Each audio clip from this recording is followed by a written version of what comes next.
And what's up, everybody? Welcome to the Juices Loose podcast. We're back for number 140.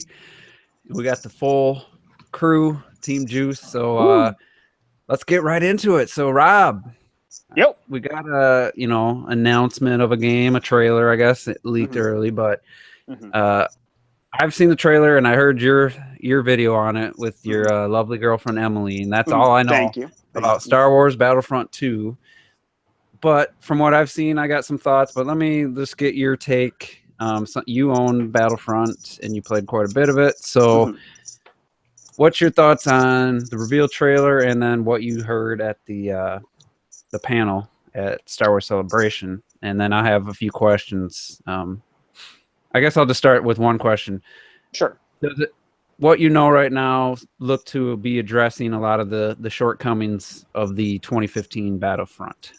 Yeah, without question, that's probably the number one thing that I think they are doing right so far, at least based on what they've said. You know, we haven't seen enough to know if they're delivering on it, but it definitely, some of my theories before they actually had the panel that we attended, and even like since then, seem to be true, where I'm hoping this game is like a good faith game or a we're listening kind of game, because you know, as much as I enjoy that first Battlefront, there's a ton of problems and, like you said, shortcomings, like a crap ton of shortcomings. And it seems like they have been paying attention to what people liked and mostly what people didn't like, and that they're addressing that stuff. So it's crazy, crazy exciting. Yeah, and trying to put myself back 2 years ago, it seemed like every new information or anything talked about Battlefront, it was all like negative. Like, oh yeah, there's no space battles. Oh yeah, there's no single player story mode. Oh yeah, by the way, there's a season pass too.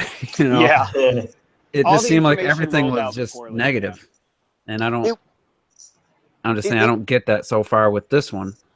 Yeah, no, not at all. Like the first one definitely did start off that way, because the first reveal that, oh, DICE is making this game, and then they showed the gameplay trailer at that E3, and it looked amazing, and everyone was riding the high of how awesome the game looked, and it was like leading up to the first new Star Wars movie in 10 years. It's like everyone was just like so excited about it. And then, just like you said, every little piece of information that was trickled out between like that E3 and then the launch in that November was like less and less good. Like no space battles, no single player. All just original trilogy. All original trilogy. Because at that point, some people, myself included, were like, "Will there be prequel stuff?"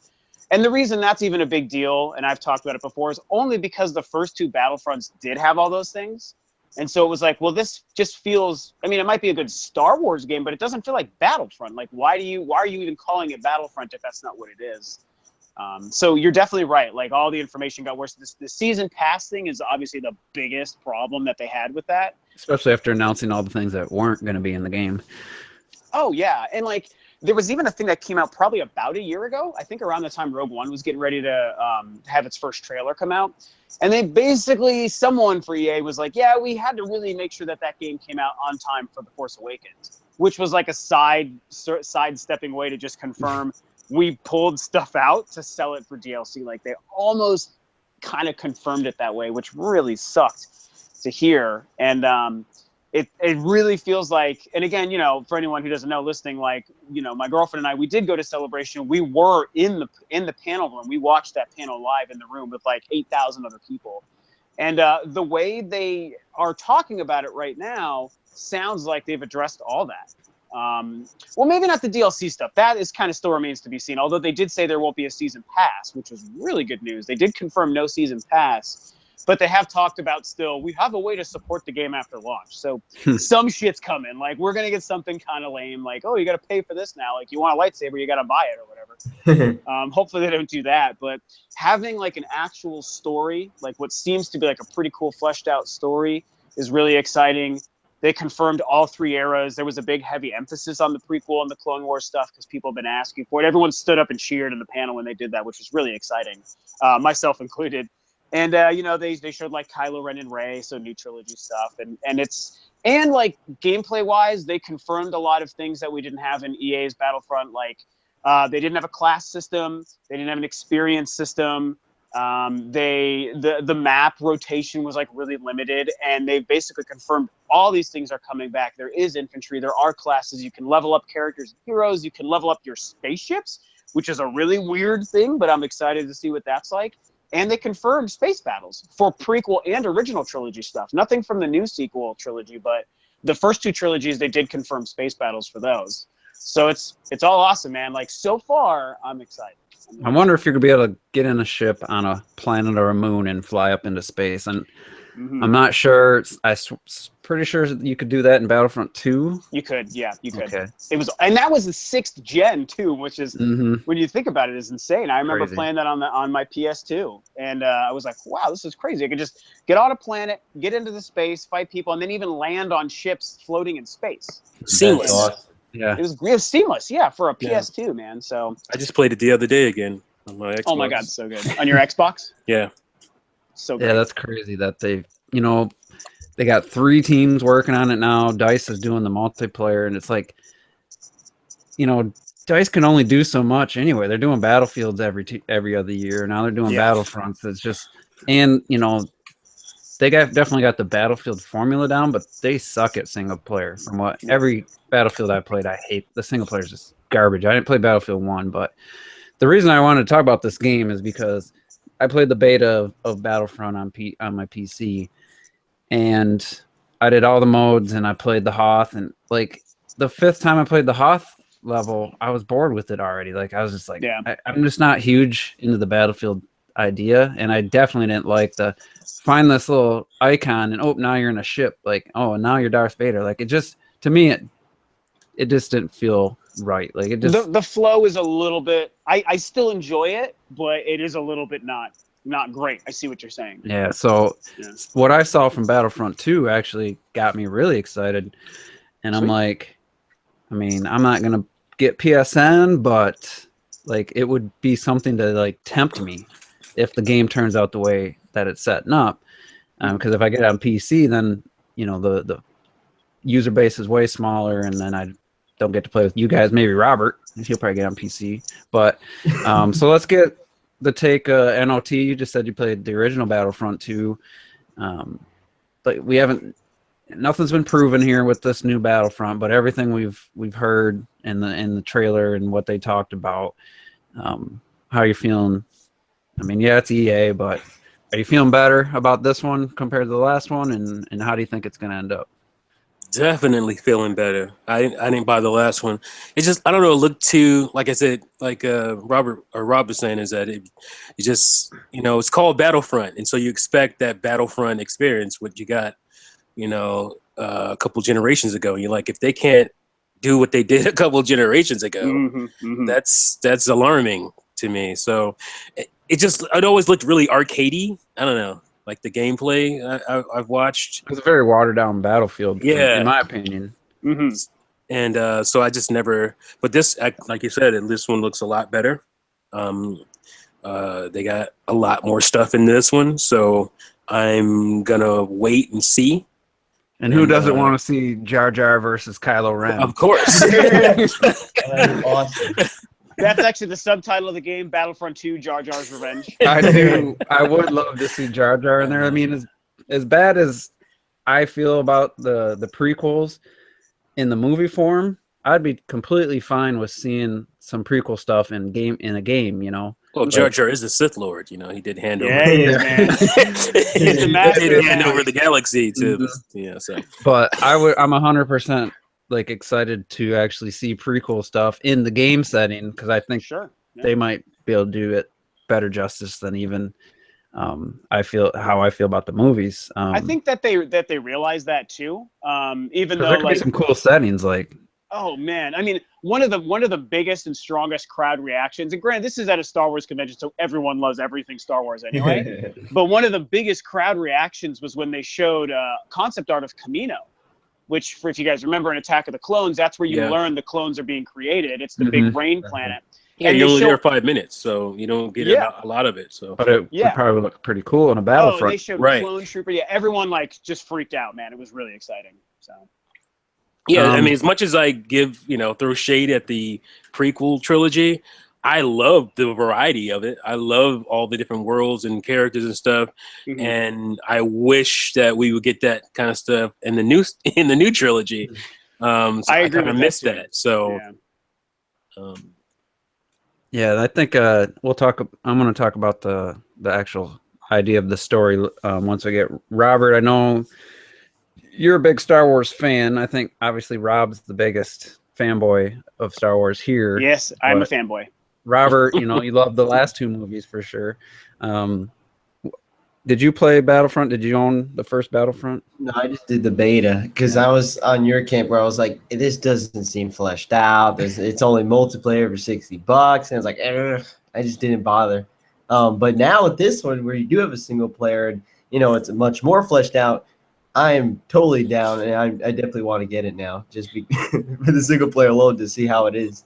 I'm super excited because I'm glad that everything's represented in this game, and I do want to see Jar Jar. I actually that would be awesome to have Jar Jar in it. But yeah, I'm super glad that it is what it should be. Yeah, at least It it's is. looking that way. I mean, Yeah, Jar Jar and- was created for Robert. I mean, he was at the right age Yeah. when 100% Jar Jar true. came about. So I tell you what, I've had a theory. Me and my friends have been joking about this for like 2 years now. I have a theory that Jar Jar is going to make a comeback, man. And I feel like I'm serious. I think pop culture is starting to turn him into a character that people like in a goofy way.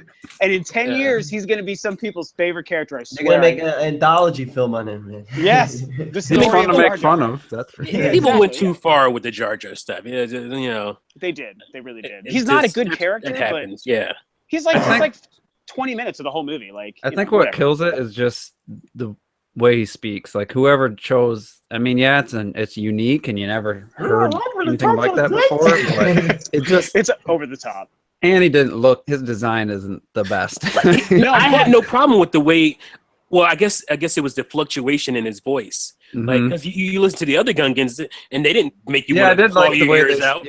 Yeah, I did like the way Use it he in just- big doo-doo this time. I thought they were hilarious, but it was just the tone of his voice, the high Yeah. pitching stuff that killed him. You know. Well, fun fact when it comes to his design, though, and you guys might even already realize this, but Jar Jar, as much as like we maybe hate him like as a character on screen, even I love the Phantom Menace, but yeah, Jar Jar's dumb.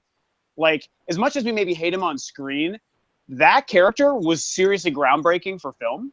Oh yeah, no And doubt. He's seen can't as take a that away from him. huge, he's seen as the most important stepping stone to getting to Gollum Mhm. in the Lord of the Rings. So That like is true. he may have looked dumb, but what like Lucas and Lucasfilm achieved with him on screen was actually a really big deal. And people don't want to think about it that way because he's so annoying. But Yeah. it's kind of cool when you think about that. Yeah, I it's mean, cutting edge stuff. not anymore, but he used to be when I was younger. He was my favorite character. Yeah, you got sure. a Jar Jar t-shirt, I know. The only mistake they made in Phantom Menace was shooting it on film. That was the only Yeah. because Well, here's- it didn't age well. No, yeah, that one Not looks as terrible. well, yeah. yeah, But here's another fun fact, and T, you probably know this. Attack of the Clones was the first ever Digital. all-digital film. Oh yeah, I know. Yeah, Digital to digital first DVD. Like, you can tell by looking at it. If you look at the So, that prequel trilogy, you just put them side by side. yeah. You can tell the difference between Phantom Menace and. But Attack if you of the talk Clones. to a film, like, what do you call it? like a Not Like a fanboy, but like a aficionado? snob. Yeah, yeah. they hate how Quentin flat, Tarantino, you know. how flat everything looks in the early digital cameras and the Yeah. lack of film grain, which I can't stand film grain. I don't know why people love it. Green at all. It looks too clean. It looks I mean, there's an argument for both sides, I feel. yeah. I'm but in the it's- middle. I'm in the middle-ish. Like, Yeah, you're a filmmaker. T, Well, so my biggest problem with Jurassic World is that it's so grainy. Yeah, there's times where Jurassic World just looks really bad. okay, but I'm asking because I don't know. Like, is that maybe like a Blu-ray transfer problem? Do you guys could know, or be. is it just how it was filmed? Or I would think it's a Blu-ray. There's some It shots that looks look like a beautiful. filter almost. I don't know. Mm. But let's get off the movie Yeah, we're train not here. gonna- Let's see if Oh, Terrell, just Terrell for is you, quiet Terrell. as a church let's see mouse. if Terrell has any Hello, thoughts. everybody. I'm okay. I was Any just thoughts taking a on little Battlefront? nap. I was He just just taking a little started nap. Yeah, he started Persona over. I took a little nap. I had about a Wake good, Terrell up. Get up. had about a good 10, 15-minute nap. I'm good. I'm good. I'm good, everybody. Any take on Battlefront 2? No, I don't give a fuck. Cut and dry. Come on, man. That's You the saw reason. Rogue One, didn't you? Say what? Did you see Rogue One? I did see Rogue One. But I didn't necessarily like Rogue One. But anyway, Well, that's two of us. Ooh, let's go. I like Let's it. go. I like it. I like it quite a bit. It's an Yeah, amazing I liked movie. it just more the second time actually. But anyway, let's talk about story because Yeah. and Robert, Rob, you don't like that this Battlefront, or maybe you don't love that it's going to be canon. But to me, Mhm. hearing the idea of this story, this is 10 times more interesting than Rogue One's idea of Rogue One's story, or even Mhm. for me, even The Force Awakens. Like seeing like the Empire, like this group of people of soldiers after the Wait, Death Star blows up. Hold on 1 second, Juice. Just let everyone know I'll be going to sleep for another 15 minutes. So, just wake me up when everything's over, all right? Okay. Oh man.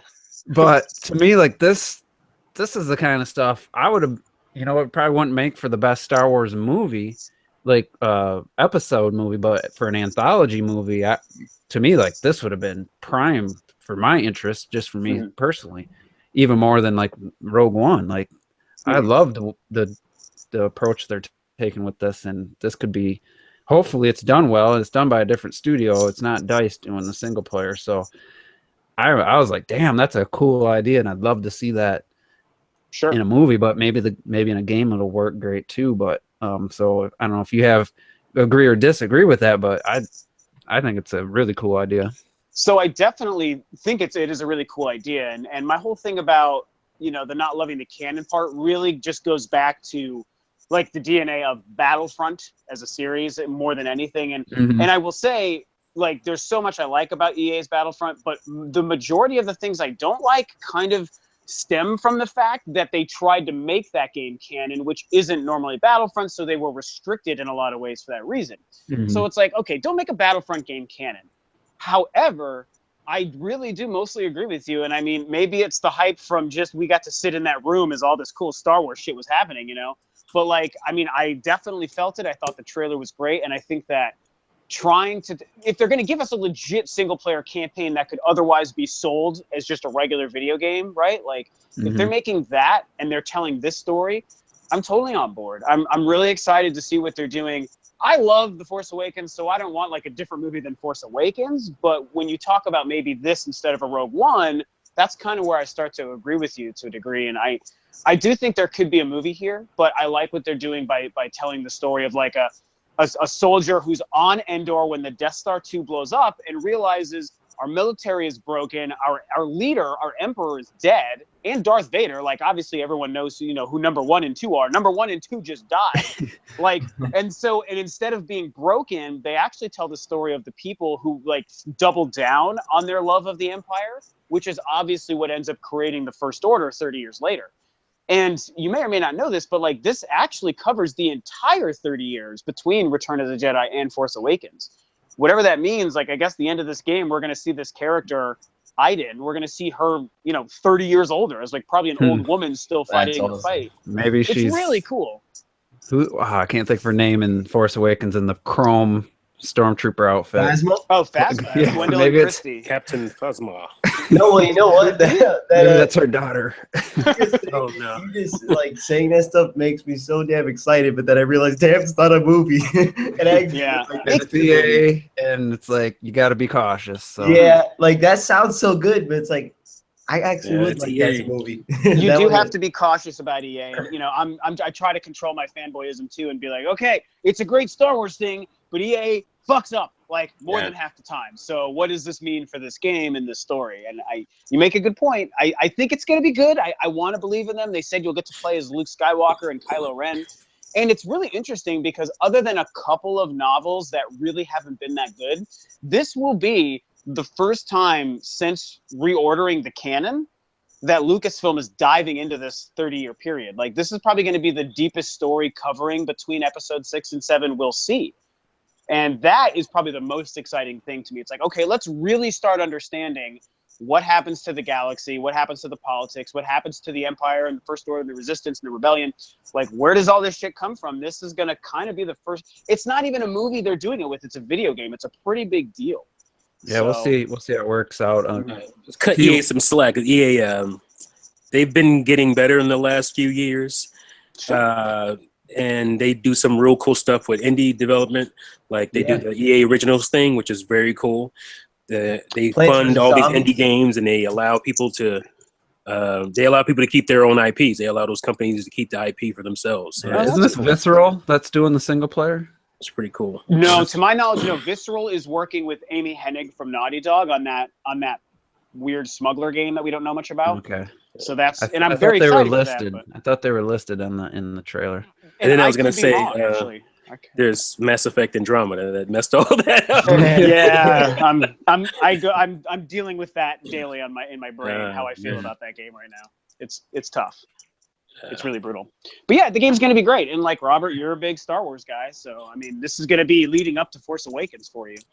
It just reminds me of the thing that I can't stand sometimes. It's just like, oh, this all sounds like really cool story, and it seems like when they get to the movies, they skip over all this really cool stuff. You know, it's like, It's pretty oh true. man, why wasn't that in the movie? Why wasn't this period between the 2 trilogies or the 3 trilogies, Yeah. all this cool stuff that's happening? And I guess the original or the Original prequels. not the original prequels, but the original prequels was an attempt to give us some of that cool stuff, and it didn't quite land, at least for me and a lot of other people. But I just, it seems like that happens so much. It's like, oh yeah, before we got to this, all this cool stuff was happening. We'll just talk about that and we won't show you. That's and it was Criterion, not Visceral. That's working. Oh yeah, there you known go. for racing games, which is weird. And then I was gonna say they did Burnout games. Yeah, They should make a pod race game, man. Bring but it.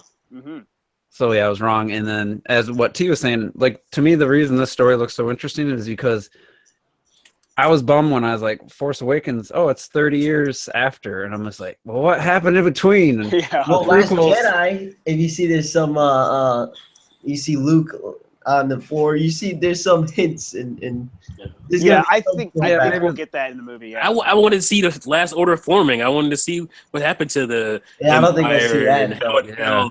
That would be, that's interesting stuff. We just skip past that. I think like, how Kylo Ren got higher how up. he was trained. Like, who doesn't want to see that? I want to see. I know. That I think is definitely coming in the trilogy. Yeah, like, I think we're not at so the. Yeah, we're not at the end of the. You think flashbacks will be? Shown? Yeah, flashbacks and probably just even like talk, just expositional talk. I want to see. It would have been cool to see, but anyway, I think we'll just see. You know, the next time we see the game, we'll discuss it further. E3 probably, yeah. Yeah. You know, I'll definitely check the beta out. It'd be cool if we could all get it on PC or something, you know, or so we could He's play. trying to push us all to get it on PC. Yeah, I know. Hey man, I'll run it in 8-bit graphics on my PC. If I get it, that's where I get it on PC. So. All right, so all right, let's talk. This is gonna be for Terrell, T, and myself. We gotta wake Terrell up. We're gonna share a couple of stories from was it Friday or Saturday night? I think it was Saturday. Yeah, it was Saturday night. Yeah. So for me personally, it was the first time I played my Switch online against anyone. Wow. So played Bomberman, and then yesterday played a little Fast RMX with a few people, T included. So I'm gonna give my thoughts. And the first off is Bomberman's friends lobby system. It works exactly like Wii Sports Club. That's the bad news. Yeah. Like you create a room and your friends have like 20 seconds to search and find that room. And if a match starts, let's say somebody else jumps in and it's just one person jumped in, then it counts down to like 15 seconds. And if someone doesn't join that room, the match starts. And then when they search, it shows no friends online. Like it doesn't even show you that there's friends playing Bomberman. And it's total Wii Sports Club. So sorry to Little Cray, if you're listening. He got in a few times, and then we kept messing up and wanting to restart it with different, like try 8-player, and then Retro Death joined, and he was destroying us. But once we were in, we had a few laggy matches. But once it was just like 3 of us or the 4, even with Retro Death, there was hardly any lag. Surprisingly, yeah, with him being across the pond over there. Yeah, it was good once got in there. So maybe with the online app, like all games will have to retroactively update, kind of like PS4 Pro. Maybe it'll be forced though. So like the invites and stuff will be part of that. because it's really a fun online experience. Bomberman was, and we were doing voice chat using Google Hangouts. Would you say we had a blast? Oh yeah, it was definitely a blast. We played for what, 3.5 hours? I think it was about 3.5 hours, and like it was fun. That's how you can tell. It went by like I was surprised what time it was when we finished. I was like, "Oh crap, we've been playing." We were like what, 4 hours or something? Almost 4. It was close to 4 hours. Yeah, Just on Bomberman, or you mean the whole night? Just Bomberman. Yeah, Bomberman. We were having fun. It's great because the matches are so damn short. Yeah. And it makes me want to play the single player to unlock more of the online maps and stuff. So yeah. But yeah, that was my take. It was fun, but the lobby system, man, it's just, and that's not just Nintendo's fault, because Mario Kart 8 on the Wii U had a way better system. You know, you could at least have showed the friends and go into like a standby mode and wait, you know. So that was on Konami more than Nintendo, other than Nintendo not having a system-wide feature available. But so, Terrell, what's your take on Switch Online? Was it your first time playing? That's my first. That's my first online Switch game. I mean, I played it a little bit before, like when the game first came out. I did try some online matches. The shit was actually worse than what it was when we played. I think us playing was like the first consistently good connection string of matches I played on Bomberman. The game is actually really fun, especially considering the early matches where Juice didn't know any of the power-ups and he's sitting there getting mad. It doesn't show you what power-up you currently have either, so it's like, do I still have the hand? Can I throw bombs? Nope, I'm dead. Yeah, so like the first string of matches were just kind of getting at least Juice acclimated to the game. I'd only had 20 minutes of my whole life playing Bomberman before that night. No, this is my first Bomberman game. Like, I've never played Bomberman before. I think I'm surprised how fun that game is when you're with friends that like you give a fuck about playing with.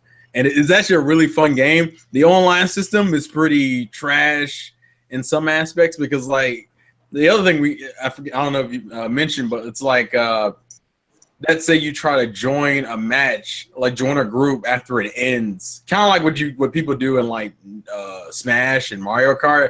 You try to, if someone drops out, you try to get a free spot. It'll take you to a room, and it won't be the same room that your friends are in. It just creates like a new room. And so like, because I think Juice's laptop, was it, that restarted? Yeah.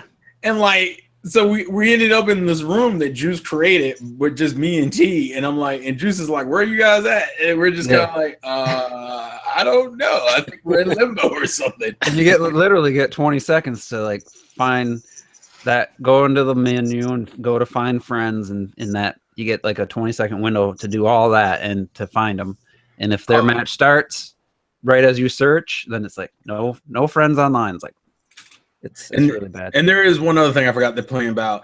When I was hosting, you can change settings in before the match starts, but here's the problem. One, you can't just set a normal map rotation. You got to go in there and physically change what map you're playing. Yeah, after every like round, not round, but every, let's say you set it for the first one to 4 wins. You got to play that same map 4 times, right? No, you just got to keep playing it until you go in there and change it. It will not change on its own. You have to manually. I thought you couldn't change it until after somebody won on that map. Maybe I'm wrong.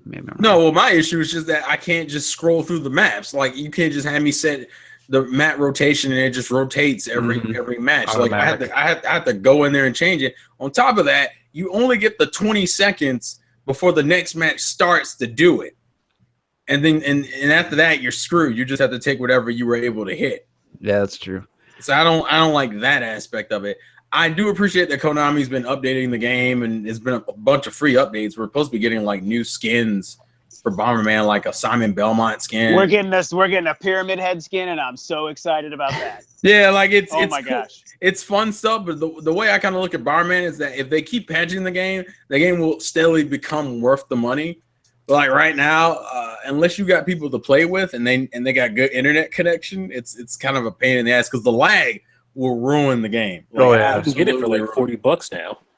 Well, I think it was on sale for $29.99 or yeah, $39.99. It was $39.99. That's before that was at Best Buy before the disc, 20% off. So Yeah. But somebody asked me if they should get it. Derek Steelfox is like, "Hey, you haven't said anything about Bomberman," and I was like, "Well, I've only played it 20 minutes on March 3rd. I haven't touched it." So It's I weird. said, It's fun, but it's kind of it's hard to recommend. That's my I big wish, thing. I wish I'd only spent 20 on it instead of 40. But It seems the game if you can get it for cheap, I would say it's worth it. Yeah, the game seems to be a pretty big deal, and like a lot of people have talked about it. It's sold pretty well, and to me, what I like about it is that it seems to represent maybe good things just from Konami as a company. Like they're kind of caring about a real video game again, and that's weird, but it's good to see because it's also on a Nintendo console. So Well, didn't Nintendo ask them to make it though? Yeah, Nintendo's the one who asked them. No, it was. Yeah. I think it was stated at some point that Nintendo's the one who courted Konami's like, "Hey, you guys want to make a Bomberman game?" And they were like, I mean, but they could have been like, "No, we don't do that shit anymore." Like, we. Oh yeah, I mean, I give Konami credit for the free updates, and I give Konami credit for making a Bomberman game. I just don't like the fact that the game was obviously unfinished when it came out. Like it was. It sounds like the single player, I haven't seen anybody show like the original game running at 30, but it definitely, from what I've heard, has been proven to run at 60 now in single player. Yeah. And you can tell just in the controls of moving your character, because it does feel sluggish in this, even with a good connection on multiplayer. But I want to take this moment because we haven't really said it. Retro Death, gotta give him props. That dude took us to school, man. He was dirty. He was beating the crap out of us. So we were wondering, like, did he have some kind of cheat code going on? He used some Game Sharks. That's what he was using. He was using Game Shark on the Switch. I was at a handicap though. These kids were shouting and standing in front of the TV. That man was all over me, and then I had like an allergy attack. Yeah, crying by the end of that. Your kids love you too much, man. I know. Stop being such a good father. Stop being a good parent, man. Just got to be by you. But and then we played Fast RMX yesterday for about half hour, 40 minutes or so. I think Little Craig joined us then too, and connection was great, and I've really fallen in love with this game. And I wanted to keep playing, but everyone else kind of had stuff to do, and like I saw no lag. I mean, we only got 4 players max, I think, at one point. Yeah. But it was going great. We were neck and neck. Like it was some fun racing, and I was just like, man, Switch Online. It's like a whole new avenue. It's a revelation. It's like went almost 2 months without playing online, and now I got 2 games 2 days in a row where I was having a lot of fun. What was with had to pull your head out of Zelda's ass? Hey, my head is still firmly planted up that ass right now. To be fair, Hashtag Zelda booty. Hashtag Zelda. Wait till you see the final cutscene if you get all the memories. Damn, that cutscene, my heart. I will say I got the one just this morning, actually. I got the one that everyone was sharing all the she's bending over. Yeah, I got that one. I was like, there's that thing. Now I know what it means. So look, I would say Breath of the Wild Zelda is fucking adorable. I just can't. Adorable. It's more than adorable. No, her voice actress kills it for me though. Like I can't deal with it. It's so bad. I don't think it's that. I think it's pretty good. I think it's good. The 2 memories I got today were like the worst examples of the voice acting yet, and I was like, oh, I like the character, but I can't stand hearing her talk. Like it just Mipha's to me was the one. Really? Her voice acting was terrible. I thought. I don't really like that either. I like Mipha. I didn't mind her voice. It was just like the pitch of it. It seemed like it was strange. It's very young, childish. Yeah. But I think that even Zelda's is the same way. It's just British. It's almost it's very thick. It's like that is a weird choice. Old English British. Yeah, and she's very soft. Like there's no like strength in her voice. Well, that's why the crying scene is like at its worst in English. But I mean, I think I understand where they were going there because she is like, of course, her and her dad sound very different, but it's just like this is Zelda, so they try to go with the kind of stoic, but a very proper. A very distinct voice for her because she's so I just We're off topic, by the way. Okay, yeah, never mind. It's still video game related. Fuck it. Yeah, know. man. 'Cause, When- like, I talked about Star Wars for like 20 Terrell's minutes. awake now, man. We got to keep this going. Yeah, We'll talk the about Terrell Zelda, Awakens. some Zelda stories. Yeah, we'll get to that in a minute. Okay. So all right. anyway, Fast RMX. Robert, I thought you were going to ask a question, Rob. Oh, I did actually. No, I had a question about that, and then Zelda came up for some reason. I'm Yeah, curious when you guys were playing Fast online, what the connection and the frame rate was like. It was great. Absolutely flawless Perfect? for It was me. flawless. Yeah. Wow. It had to be impressive, man. at least hovering at 60 if it wasn't right at 60 the whole time. I didn't notice any slowdown. I didn't see T's. Wasn't his vehicle wasn't jumping all over the few times it was ahead of me. I mean, Few times. Look at this man throwing No, shade. we were splitting. We were splitting wins. All But no, this I didn't shade, man. pull my headset out. But you're getting excited. I didn't see like the carts jumping around or anything. It was like perfect, and on my end, the game was running solid frame rate the whole. Even in that rainy level, we played that about 3 times. I love that level. That's why we played. Oh, that. it looks so awesome. No, I There's mean a it was couple of them. flawless.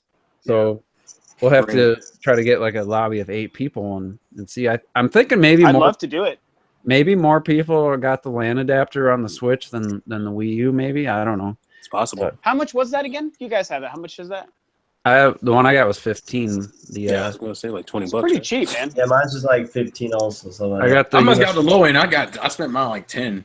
yeah, I got the USB Damn. 3.0 one, and Oh, that's why.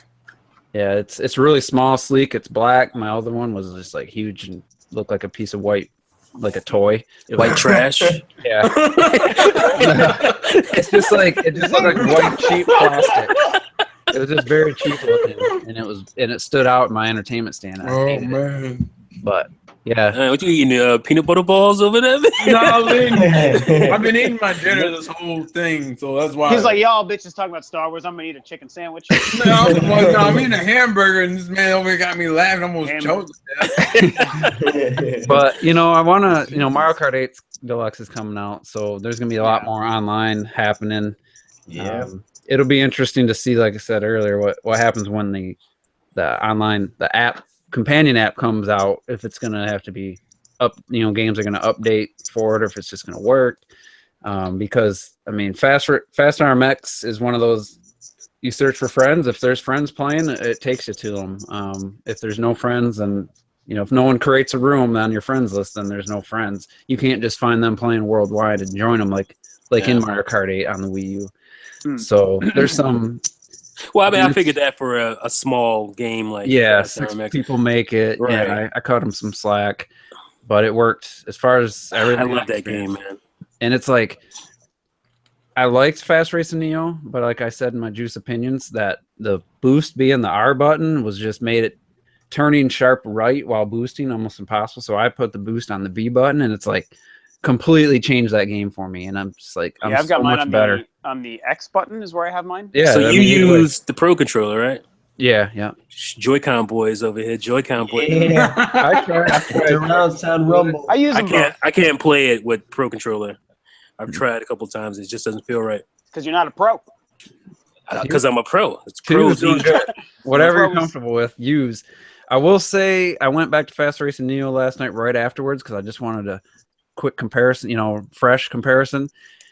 And the HD rumble is a very hard vibration, like especially when you hit walls, which probably is more accurate. But the Wii U game Pro Controller rumble is more of that a thud, and I almost preferred that. And the menu music, I think in Fast Racing Neo is a little bit better. Of course, that's going from my little setup in my living room to my premier audio setup in the basement.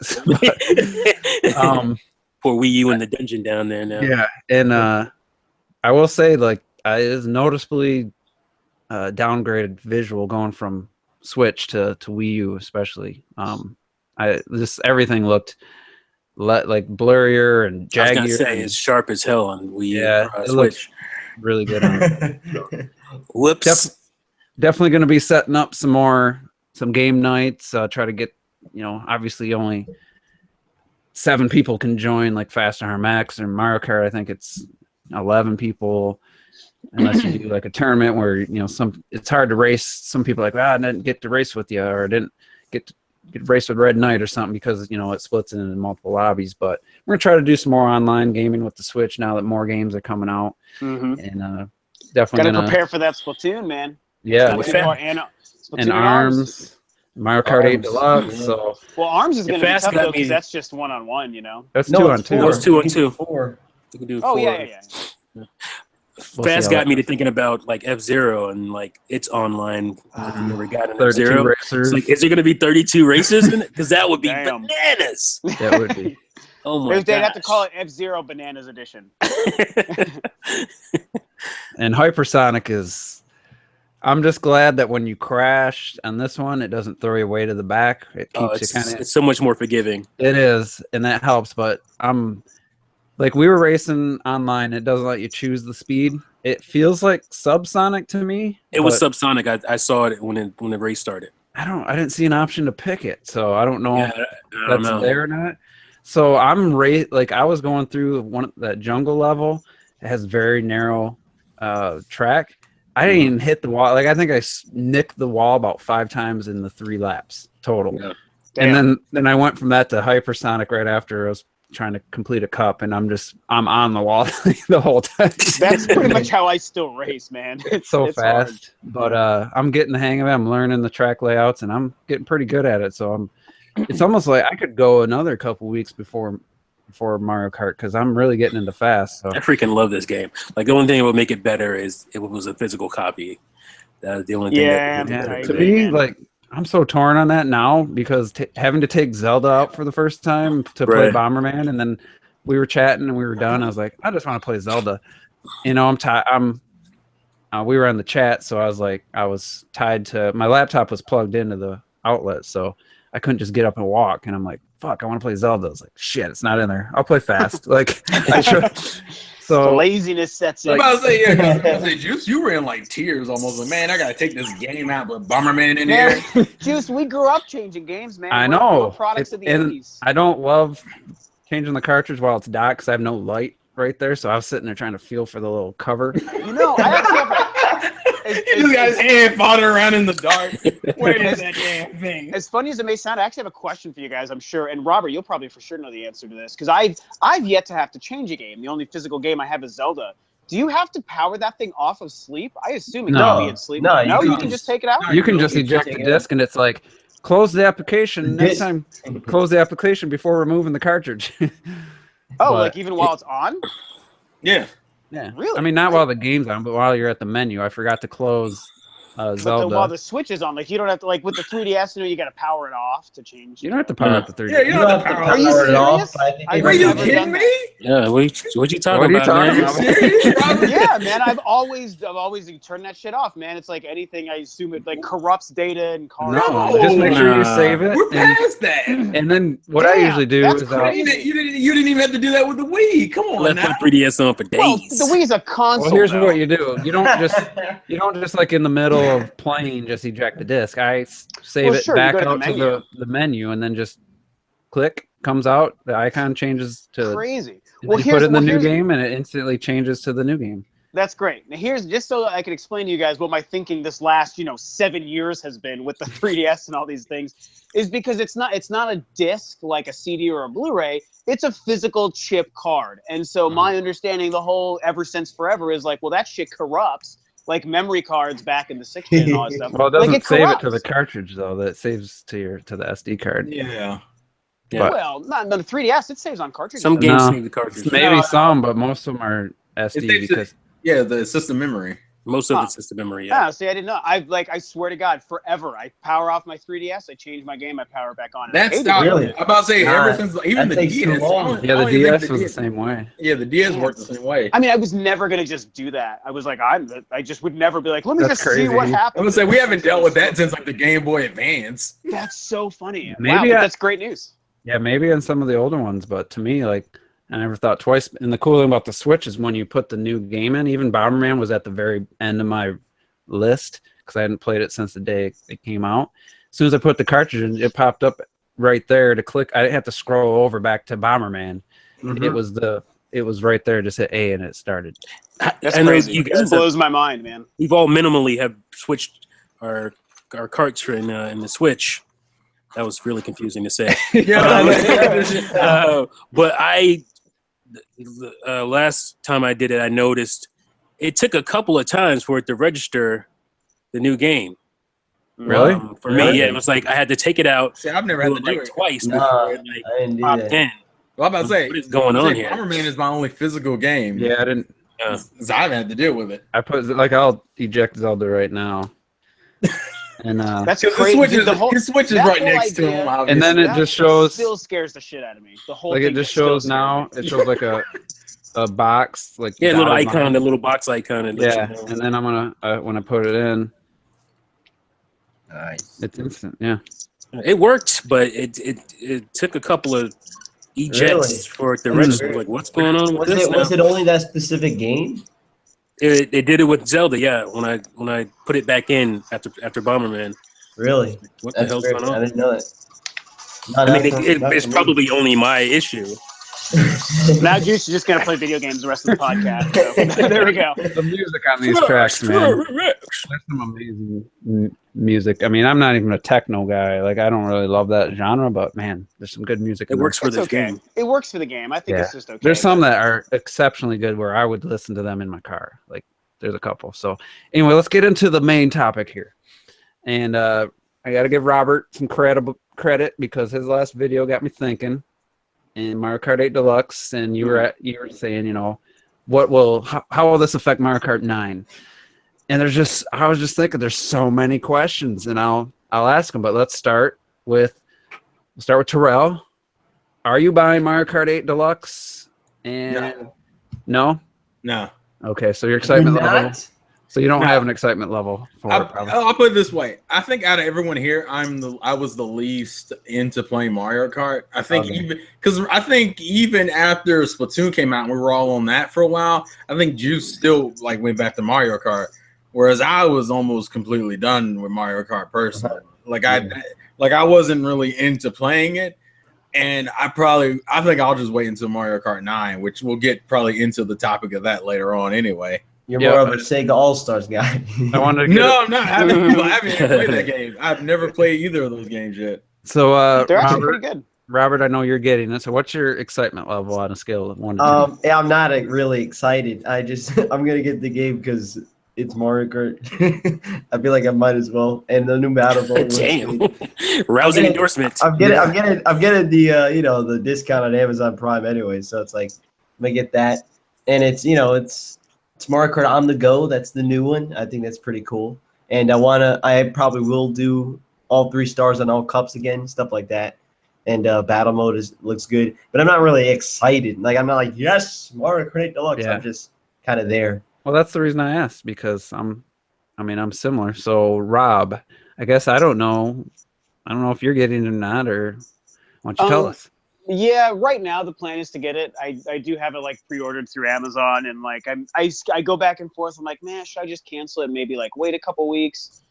I'm probably just still gonna pick it up. Mostly because like a lot of us are probably gonna get it. My brother's gonna get it. He never played Mario Kart 8, and he's really excited to get it. And a good friend of mine who just managed to buy a Wii, oh my god, a Switch yesterday. It feels like the Wii in some ways. It does almost, yeah. But a Switch, he managed to just go in yesterday, and he's super pumped for it. So my excitement is really just to play it with people. So if I had to put a number on my excitement level, it's probably like a 6. It's really not that big a deal, It's whatever. All right, T, what's your excitement level? Yeah, well, if it wasn't for you guys, I wouldn't be buying it. Plain and simple. Thank you. You guys are the only reason I'm buying this, because it's going to be a fun online game to play on our Switches. Yeah. But and obviously the battle mode is a big thing for me. We finally got a proper battle mode. That is very cool. But that's mainly the only thing. I guess it'll also feel a little different because of the dual items. Mm-hmm. And so that'll add a different kind of strategy And to it's it. got an extra boost while drifting. And it's got an extra boost. So there's all these little things that make it, different enough, for me to go out and get. But I'm with Rob. Like, my excitement isn't that high. It's probably about a 6 too. But just because I get to play, online with you guys is the only reason I'm going to buy it. So I have one question for you all. Is anyone buying the Joy-Con wheel? No. No. My buddy actually just picked one up today though because his wife loves it. His wife Really? loves it. Yeah, that's why. Wow. some people beast with that motion, man. I can't do it, but some people beast. No way. Yeah. To me, you need more feedback to get anything out of it. Yeah, when the Wii Mario Kart came out, I was so on that Wii train. I definitely like lived and died by the wheel at the time. I I was tried. like, this is the future of racing, guys. Check it out, and like I was like so into it. But it really is not that good of a way to play Mario Kart. So For us, there's some people that Yeah, but are I'm saying, there are really, people who beat this really stuff, good. Yeah, they're amazing with it. Well, That's what I hated about the Mario Kart 8 you got online. They were like, It's like this dude got a wheel and he handling me like that. they should make that an esport, man. Because they showed the wheel icon on the Yeah, the they show person's head, and you're just like, man, I lost to a dude using a plastic wheel. Yeah, it's not even a real wheel. You don't It's even just have to use the wheel plastic. though. You can just tilt the. Yeah, you can Yeah, just well, tell obviously, that's the but Yeah. it feels better, I would think, using the wheel. I use it as a handicap when I'm playing. When I had people over, is like because I was like lapping them, so I was like, I'll just do motion controls, give you guys a chance. I'll just play with I one like hand how and a that's the blindfold. handicap. I like how that's the handicap. and I I'll still just was doing close pretty my- good. But Oh, that's another thing too that is out there, which I actually really like about this one is the driver assist. yeah, because- What? Like my daughter, she always wants to play, but she's not very good at it, and I think that's awesome for that situation. it must be She can automatic. play. It's because basically like a automatic CPU. turns. Yeah, it automatically turns for you, and she can just kind of just hold the gas, and she can she gets really upset, coming in last all the time, and Yeah. I feel bad Well, for her. So that here's is the a really thing. cool thing for dads like me. I'm wondering because there's a couple casual Let's players who got Mario Kart 8 Deluxe, and they had it on. Oh and no! it's like, is that default? Because that'd be stupid if it's by default. I think you I could think just. it was default. I I thought think you you had to turn could it on. change it. They had to like turn it off, and I was like, and then I seen another one, same thing, and he didn't even know it was on. He was racing the whole time, and it's like every time it flashes yellow, it's assisting, so it's helping, and it's like I think because the button you use to toggle it on is like Y or something. Like it's a that's common button, so it's really easy to I think hit. it's at the menu though. It's not just I wire would think it's a racing. menu thing, yeah. It is a menu They're thing, but probably maybe just it's not like, used to Nintendo's little button layout and are hitting wrong buttons. Yeah. Oh, they do that in every game. That's not. Damn. Casuals. Who was it that was saying Nintendo needs to? Jesus. I know where you're going, and I'll Fucking tell you exactly casuals. who it was. But go ahead. Some dude said Nintendo needs to change their button layout to match Xbox. You're talking about What the the NBC fuck was that? podcast. That pissed Oh, me was it? I off. thought it was Angry Joe. I was thinking of. Oh no, It it was wasn't Angry Angry Joe. Joe. Yeah. It was. I think he was playing. He reviewed Breath of the Wild. Yeah. Well, he's And talking about just navigating the Switch I'm like, and, are and you- the menu. Do you listen to what you're saying? Like, Bro, Nintendo's serious? button layout existed way before there was yeah, ever an since the Xbox. NES, it was And BA. That's How come it's always PlayStation been. doesn't have to move their X button to the left? Like, How about the PlayStation uses fucking letters? They I know. basically stole the exactly. Well, They basically technically, stole the it's Super shaped, Nintendo's right. layout. So why did they change to what the Super I know. Nintendo Yeah, was man. doing? I mean, it's Microsoft that made a weird pattern, technically. I know, and I honestly I can go right back to the Xbox controller. Yeah, I can go back Yeah, and same forth. here. I don't know how Yeah. you can't. Like, It's you actually go a good all point. three of them, it's fine. I don't It's know. It's because called being people's a hands, they can't versatile work the way- gamer. Yeah, a real gamer would. Yeah. Just adjusting, Mhm. The realest gamer. Not real gamer 27, but a real, that's not who I was referred to. I was just mean he does play on I all know. systems, so he might Yeah. be more inclined Yeah, to he be able probably- to play on all four, all three. So do I. I mean, you just learn what the buttons are and you just do that. I'm about to say it's not You a just hard do it. concept. Yeah. Yeah. So all right, my excitement level for Mario Kart 8 as a whole is about a 7, but my excitement for the battle mode is a 10. Oh, the battle modes. Yeah. The characters like an 8, and to race all the same tracks I've put 260 hours in is like a 6. So I average it I to like a how, 7. I like how Juice gives his like detailed rating system, but didn't tell anybody else. Well, He didn't I know. should have Like, went first. I should have went first to let you guys know the I format. know he didn't even correct nobody. He just There's let a y'all just go format? on with this shit. No, I just wanted to let everybody know how I came to that number because the battle mode looks amazing, and it's like, but there is a part of me that feels like all of us that are buying it because, it's, you don't want to not have it and have your friends playing it, and it's it's going to be an online game for the Switch, is that to me it sends the wrong message to Nintendo if a lot of people buy this. And so my question is, is it a smart business move for Nintendo to do it, whether it's good for the gamers or not? Like us, 8 million people bought Mario Kart 8. So it's not like it didn't sell. And a lot of the sales it's going to get, I'm sure, is going to be double dipping. So, but from a Nintendo standpoint, to have it out this early, and I'm pretty sure Mario Kart 9 wouldn't have been out this early. I don't think it would have been out in 2017. So do you think, from Nintendo's business perspective side, do you think it's a good idea or good move? And then what's the ceiling for the sales of Mario Kart 8 Deluxe? Question. Tweet, let's see, T, you want to go first? Yeah, I was going to say, is that you were talking about is it a good business strategy for Nintendo? Probably, but how many gamers out there bought a game that they probably wouldn't play because their friends are playing it? That's not a different story than most gamers. Call of Duty's like that a lot. Yeah, I've heard a ton of people that are like, oh, I wouldn't have bought Destiny had it not been for other people playing and my friends playing it. So that happens all the time. But that is a really good question that I can't really answer. The ceiling for the sales of Mario Kart 8 Deluxe, because it's it did astronomically well on Wii U, which we had the worst install base of any console or any Nintendo console, I should say. So I think it will sell. It probably will end up selling better over time because Nintendo games have that evergreen type of deal, and I'm sure there's going to be bundles and whatnot down the road. So it's really hard because so many people bought Mario Kart 8 on Wii U, and I know there's going to be a different audience, new audience, and all that stuff, but out of the couple million Switches, I mean, you got to think most of them are Wii U, previous owned Wii U. You would think, at least right now. Yeah, at least right now, where most people who have the Wii U or Switch are probably hardcore Nintendo fans, for the most part. So I don't know how well it'll do initially. I'm sure it'll do well. I don't think it'll be some crazy sales record-breaking thing, but I think over time it'll end up surpassing Mario Kart 8 on Wii U.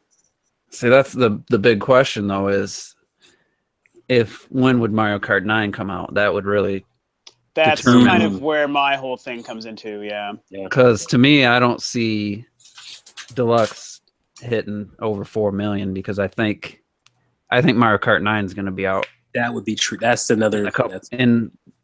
Within the 2 years from when this comes out. So I said Mario Kart 8 Deluxe. I said it on Robert's video that it effectively is going to push Mario Kart 9 back 2 years. So that's exactly what I said. So yeah. So Rob, what do you think? Do you think that this Mario Kart 8 Deluxe is going to outsell the Wii U version, or you think it depends on when and if Mario Kart 9 comes out? That would obviously hurt the sales of Deluxe. I think I kind of think all of it's true, to tell you the truth. I do think that it's not impossible for this game to outsell Mario Kart 8, but I don't expect it. I'm a little bit more on your end. I'm expecting maybe somewhere between 5 and 6 or 7 million possibly, because the two factors I consider are, one, exactly what you said about Mario Kart 9. I was already planning on bringing that up. I really think Nintendo's releasing this just to bide their time and give themselves more time to get Mario Kart 9 or whatever that game is truly supposed to be, give them time to bring that out. And also because right now it's releasing when the Switch is so new, it's gonna, for the first probably year of its life, still be limited by how many people even own a Switch. Yeah, but if you believe the production up to 6, there could be more Switches than we use by this time next year. Yeah. And no, and you're definitely not wrong. That's a really good point, and that could be the deciding factor. However, I mean, I think we're going to see a really high attach rate with this, but it's not going to be the 89% that Breath of the Wild was. So let's say if in a year there's 15 million Switches out there, which is more Wii U's, But in order to sell that many copies to outsell the Wii version, it'd have to be like a 75% attach rate. Yeah, that's true. Well, And I here's the think reason why I say that. Sure. That it could do better. I'm looking at the 3DS and like ports of Wii U games to the 3DS. I didn't think make Super Mario Maker, especially with its limitations, would sell as well as it did on 3DS, and it has. But I think the bigger thing for me was like new Super Mario. Was it New Super Mario Brothers 2? Like it came out and it did okay, and it's like, oh, it's not going to sell that great. It shouldn't sell that great because it's trash. Yeah. Get them gold coins, man. I came back a couple years later and looked at the sales. It's like 10 million sales on that thing. I'm like, that's when like did that happen? How did that happen? It's a good point, and that is the Nintendo evergreen effect that you can't totally discount. So that's the thing. It's like if the Switch does become what I think it could become, which is a 3DS console, basically as far as like the sales don't and say stuff that, like that. man. I've had comments on my videos. People hate that idea. No. I meant like I'm talking about like popularity. I'm talking about like it's like temper your expectations. I don't mean that stuff. Success. Yeah, success wise. It could happen to a game like Mario Kart 8, even if Mario Kart 9 is looming. Mm-hmm. It could still Mario Kart 8 Deluxe could still do really well because of that that possibility. I just kind of wonder if it's all true, and that's why it's hard to definitively say. I still stand by. I think there's more of a chance it won't sell as much as I do the too. Wii U version. But I just can't totally discount it. To me, it just depends on how Nintendo pushes it. And I see this being a push early on in the first half of the first year of the Switch's life. So it's just meant to be like, here's a game we can capitalize on. It's really great. People are going to buy it because the Switch is brand new and we're still hungry for games. But by the end of the year, after games like Splatoon and Mario are out, and if Xenoblade comes and whatever surprises at E3, I really think as amazing as Mario Kart is, it might get slightly buried. You don't think it's going to get new life once it gets voice chat? Well, that phone app is going to change everything, of course. Yeah, that could change things for it too. But I also feel like, I don't know, I just feel like, now, if there's bundles, I think that could also sway in favor of the game. So that really could be a big thing. I would see Splatoon bundles before I see Mario Kart 8 bundles, but who knows? Maybe not. I would think you would see Mario Kart 8 bundles because they look to make more money off Mario Kart 8 bundles because the game is so old. And you're right. Less effort will go into it. It's less of a cost to them to bundle that with the system, I would think. It's definitely true. I think the biggest push is going to be in the first 6 months here. By the end of this year, by this fall, I think that it's going to still be mostly focused on new Switch games. Well, there already is a Mario Kart 8 bundle in Russia, apparently. Only in Russia. Yeah, only in Russia. For the Switch? For the Switch, yeah. And Santiago brings up a good point. The Target marketing, that Wii U version didn't have shopping carts decorated like Mario Kart. They're pushing this thing. Like... But that's true, yeah. Well, and that's the thing is, it's a push right now because the Switch is so new and we're hungry for games. While I think it's possible, it does extremely well, and I guess I kind of hope it does. Even though Juice, I think you maybe don't want that to happen. I do still hope this game does well. I think that as the year goes on, it may just fade. It's just a great push right now because it's one of the first big retail releases that isn't Zelda. That's my theory. Right. We're gonna get 9. Let's get Terrell. Let's get Terrell. Yeah. Okay, so the question is more so just if you think it'll sell more than Mario Kart 8 on the Wii U. Mm-hmm.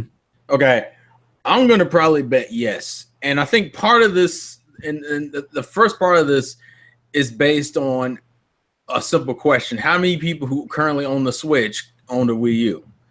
The reason why I say that is because what the Wii U version of Mario Kart 8 was like what 8 million, 9 million. I think it's about 8 million. Yeah, about 8 million. Considering the amount of hype and buzz this console has gotten, just based off of its first month and a half going into 2 months, I'm more inclined to believe that there are more non-previous Wii U owners owning this system than Wii U owners. And then I take a look at games. I kind of agree with that. And then I take a look at games like Mario Kart 7. Which, as of right now, is at 13 million copies. 13 million, yeah. and it's like that game's been out since 2011. That was a new entry, though. I mean, if you look at the Wii U games that hit 3DS, they sell about half of what the Wii U version sold. That's a Well, good yeah, point. yeah. That's a good- yeah. Yeah, I understand that, but a lot of those have just recently hit too. Yeah, those are other. And I don't think they're bigger pushes than a Mario Kart. Yeah, the Mario Kart 8 is a console level push, whereas like the 3DS versions of games always felt like downgrades. Yeah, Mhm. definitely. Like Mario Maker felt like a downgrade. Yoshi It was a felt visual like downgrade, yeah, obviously. it felt like a visual downgrade. Whereas here it's an upgrade and it's an evergreen title that they've made even more appealing because you don't have to buy all the DLC or buy into a console that doesn't get any support anymore. I think it'll hit that same evergreen status. It may not break the same amount of records as it did as like the original did at launch, but I would argue by the end of the Switch's life cycle, it will have sold. Actually, I would argue within the next 2 years it will have sold more because there'll probably be more non-Wii U owners owning the Switch than Wii U owners. And I think that's the major thing. If it was just Wii U owners buying this system, then I don't think it would sell as well. But because it's getting this more mainstream push where everybody kind of wants it and not just like Nintendo fans, I think it will. It's because Mario Kart is a game that like everybody will get their hands on. I mean, that's usually one of the biggest sellers for most. It's like Switch and Mario Kart's there. That's an easy grab for a new. And especially Switch. with those new additions, like how you were saying for your daughter T, with the easy where you don't hit in the walls. That's intentionally made for the casual market. Yep. From a parent's perspective, that is a huge thing. Because some people just stop playing Mario Kart because they're just tired of losing to their brothers and sisters. Right. Yeah. And this was more technically like I felt it was more technical based, this Mario Kart 8. So Robert, smart business move for Nintendo, and do you think it'll outsell the Wii U version? Well, I do think it's a smart business move because they're I can't speak. I do think it's a smart business move because I feel like they're gonna make a profit like day one on this game for sure. Like I don't think they're not gonna make a profit off of that game incredibly quickly. But I do think it will outsell the Wii U version. Interesting. And I do think probably quickly. I don't know how quick, but I do think in a few years for sure it'll already outsell it. I think to me, and I was saying this in the video, the only thing that would make me excited about a Mario Kart 9 because of how perfect Mario Kart 8 is new tracks. And honestly, Mario Kart 8 Deluxe can do that. You could just have DLCs for new tracks. I know they're not going to do that, but they could honestly just make Mario Kart 8 Deluxe a platform and just have. You remember I've like thought about that though. I've thought. I About have that. a sneaking suspicion. Yeah, I got that as a topic. I have a suspicion it will do DLC for Mario Kart 8 Deluxe. Yep. Yeah, we'll talk probably about will. that in a little bit. I have. You remember 3 years Okay. later when Mario Kart Wii was still selling like 500,000 copies? 3, 4 years later. Mm-hmm. If you think if Mario Kart 8 Deluxe is doing that, they're going, let's put out 9. Nope. Nope. Yeah. It's That's true, not- but I mean, how do you make that decision? Because you have to plan a new game like so many years ahead of time. I would think they're working on it right now. They're I would probably think working so on it too. right now, but it's But do you like think that we'll they would hold hold They this can out. halt it. They can halt it and be like, "Listen, we're gonna release this on a later system." So Release for the Switch too. Oh man. well, here's the switcheroo. question, and I think I know what everyone's answer is going to be based on your excitement level. Mario Kart 8 Deluxe in 2 weeks or 2 months after the Switch launched, or Mario Kart 9 in holiday 2018. What do you think would have been the better decision for you? Would you rather waited till holiday 2018 for Mario Kart 9? I mean, I'd wait. Yeah. I'd wait. Yeah, I'd had I would. Are you talking about on a personal level? Yeah. Yeah, on a personal level, yeah, I wait. yeah. Yeah. I If think somebody came to me with because- those choices, I'd be like, Mario Kart 9, please. I'm so excited for ARMS, man. Like I'm weirdly excited for that game, so I could care less about Mario Kart. It's like that gets me done, man. Yeah. and it's most of us are buying it, and it's like Because we're suckers. the main people that I'm not, folks. Oh, that's right. Terella's not a sucker. you might get Hey, it. listen, I bought Minecraft five listen. times. My Wii U shield game will probably be Smash. That'll be the obvious. I'm gonna buy that regardless. Yeah. So I still think that's coming this year. No, it probably I is. Could I be. don't think it is. I don't think Really? so either. That's it's very crowded, but I wouldn't rule it out 100%. All right, so let's say Nintendo made that decision. Let's say Mario Kart 9 could have been out in 2018, mid to the holiday. I mean, yeah, it would have definitely impacted their first year, but especially the first few months. But if you look at the end of the year, they've got some heavy hitters. I almost, I mean, personally, I would have rather them just had Mario Kart 9. I would have been so much more excited. And it's like, but I can understand why they'd want it out there, get it out there sooner because it did sell so well, and it's one of their best games they've ever made. It's like, it's just a brilliant game, and it's so fun. But at the same time, it does. If this was Sony or Microsoft, I'd probably be a lot more harsh on it. So, no, but Sony did that. Nintendo bias. They wouldn't have added a battle mode. I was gonna say I would be the same because the difference is there is actually new content. Yeah, if there wasn't the battle mode, this was a no buy, 100%. No buy. Yeah, I wouldn't have touched this with no battle mode.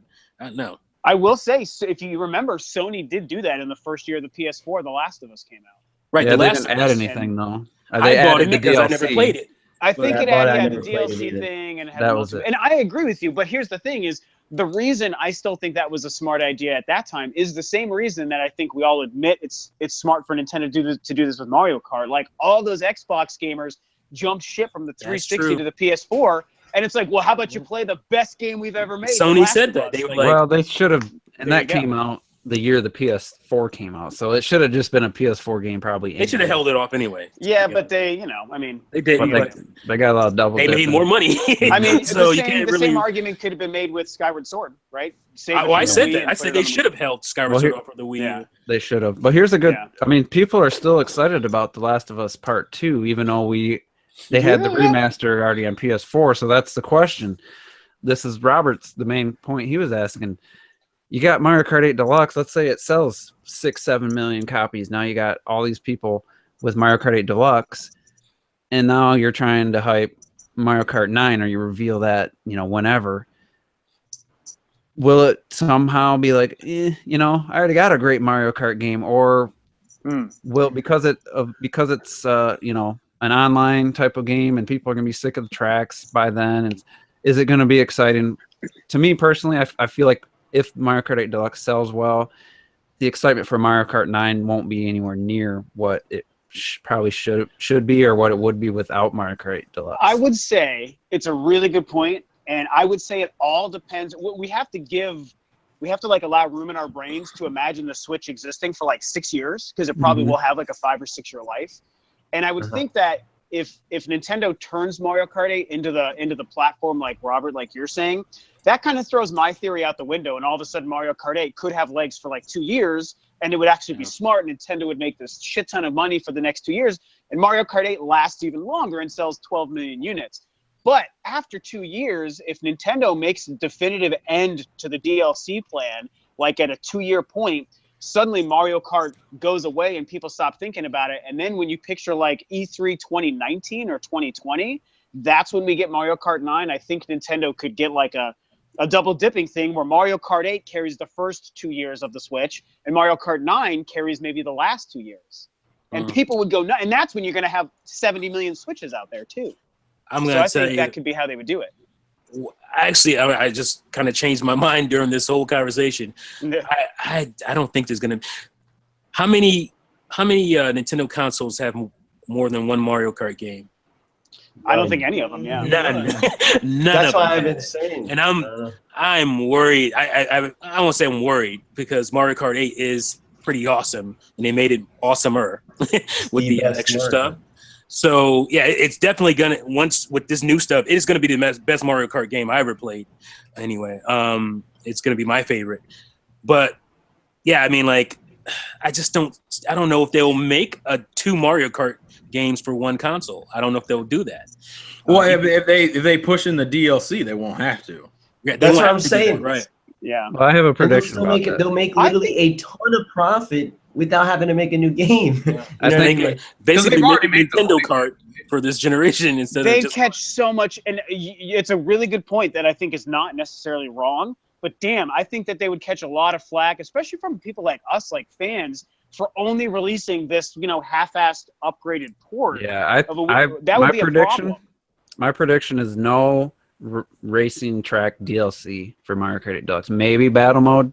Yeah, you won't get tracks. I don't think you get tracks either. Yeah, I Because if you look at the think menu- it's specifically battle mode. If you look at the menu, there's not room for more cups like when Mario Kart 8 first launched. I mean, you can change that though. You could, but it seems like to me, save any new tracks you're gonna put any effort into, put it into the next game.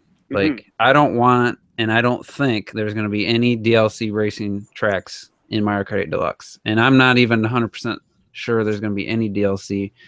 I'm not gonna I think we'll say get battle mode stuff. I think we might get maybe some battle mode, but I'm gonna say right now, Come on, who doesn't I wanna play think the game? no new characters. I'm gonna predict no new characters and no new cups for racing for Mario Kart 8, because if you do that, then definitely Mario Kart 9 is a no-go. It's not coming. And I want that to be true, but I still think it's a good possibility though. I mean, You think people won't pay $5 or whatever for a purple GameCube for battle mode to race on? That's going to happen. Oh, that would be badass, man. I'd do it. yeah, because I mean, I can't go the next 5 years racing the same tracks I've been racing for 3 Well, years. and that's Well, why I don't think they want you to. I think it really, we do live in a world where maybe both could happen. I think it's not impossible to think about a little bit of DLC for a year or two, and then they do eventually, you know, they let Mario Kart fade for a year and people almost forget about it, and then it becomes a big surprise when they bring back Mario Kart 9. Well, here's my For the question. Switch. Well, here's my question. Do you think that might be whether or not we get DLC for Mario Kart 8? It would be dictated by the success of other games this year. Like if ARMS takes off well and Splatoon 2 takes off really well, like would you really need DLC for Mario Kart 8? Because I mean, I think the reason why they did with the Wii U is because they literally had not that many other games coming out. But this first year is pretty jam packed. So like I mean, think about it. We got Zelda. We got 2 sets of Zelda DLC. ARMS. We have Splatoon. We already know we're getting updates for Splatoon. ARMS, maybe we kind of have to wait and see on that one. And then we got like heavy hitting single player games like Xenoblade Xenoblade might have multiplayer aspects, but I doubt it. Warriors. Yeah, the Fire and Warriors. Yeah. Like I don't see any room for Mario Kart 8 DLC this year. No, if they might announce And Super Mario Odyssey. What about Super Mario Odyssey? You got Odyssey. We got third-party games. What do you think? Odyssey would be the first main 3D Mario game with DLC in it? No, we're just talking about more games. because it's a big game coming out. Yeah. Okay. And the reason they did DLC in Mario Kart 8 was to fill out just the Wii U's, and it was an exciting game. People were buying it, and it created more excitement. But I think a lot of it was, hey, we got to get more content on the system. See, that to me, I kind of feel the opposite, because if you remember, that game came out at like the zenith of Nintendo's release for the Wii U. There was so much amazing shit coming out when that game came out. And because they put all their eggs in afterwards, 2014. it's true. Yeah, I think they just really wanted 2014 to look the amazing. The argument there is that Mario Kart 8 came out at the end of May in 2014. What was the next big release was like in the fall? Hyrule Warriors. It was Hyrule Warriors in September, October, or whatever. Yeah, so like Mario Kart 8 had to carry like two or 3 months by itself. And it did that too. The DLC did pretty well, didn't come out till October, so it was like, but they announced it like in the end of summer, and it generated lots of hype. I mean, to me, that all felt like just testing the waters for DLC. That's kind well, of. I mean, it was. It was. And maybe they, the whole announced the Zelda DLC before. There was kind of and I was one of the people. I thought it was too soon because I didn't want to think about it. Not like afterwards. Now it doesn't matter. That way. Yeah. Just think if they just now announced it, how much more excited I would be. But yeah, I was fine. It would be a lot more. So maybe because I was thinking, well, won't they let us know if there's gonna be more content? But I was like, maybe they learned their lesson from Zelda, and if they already have DLC planned, they're gonna announce it later. But I still stand by it, and I think 2017. I think there's no reason to put out DLC for Mario Kart 8 Deluxe this year at all. Like other than maybe a few battle arenas. Well, but then the question is, if they are doing DLC, doesn't it become too long to wait? I feel like if they're not doing it, then great, that's totally fine. But if they are, I feel like they almost still should do it in the first couple of months while the interest is still there, and new players are still picking it up before games like Splatoon and Mario start to become the big focus. Mm-hmm. So it's kind of, I mean, you're not wrong. Again, you're kind of right, but it's like, what are they really going to do?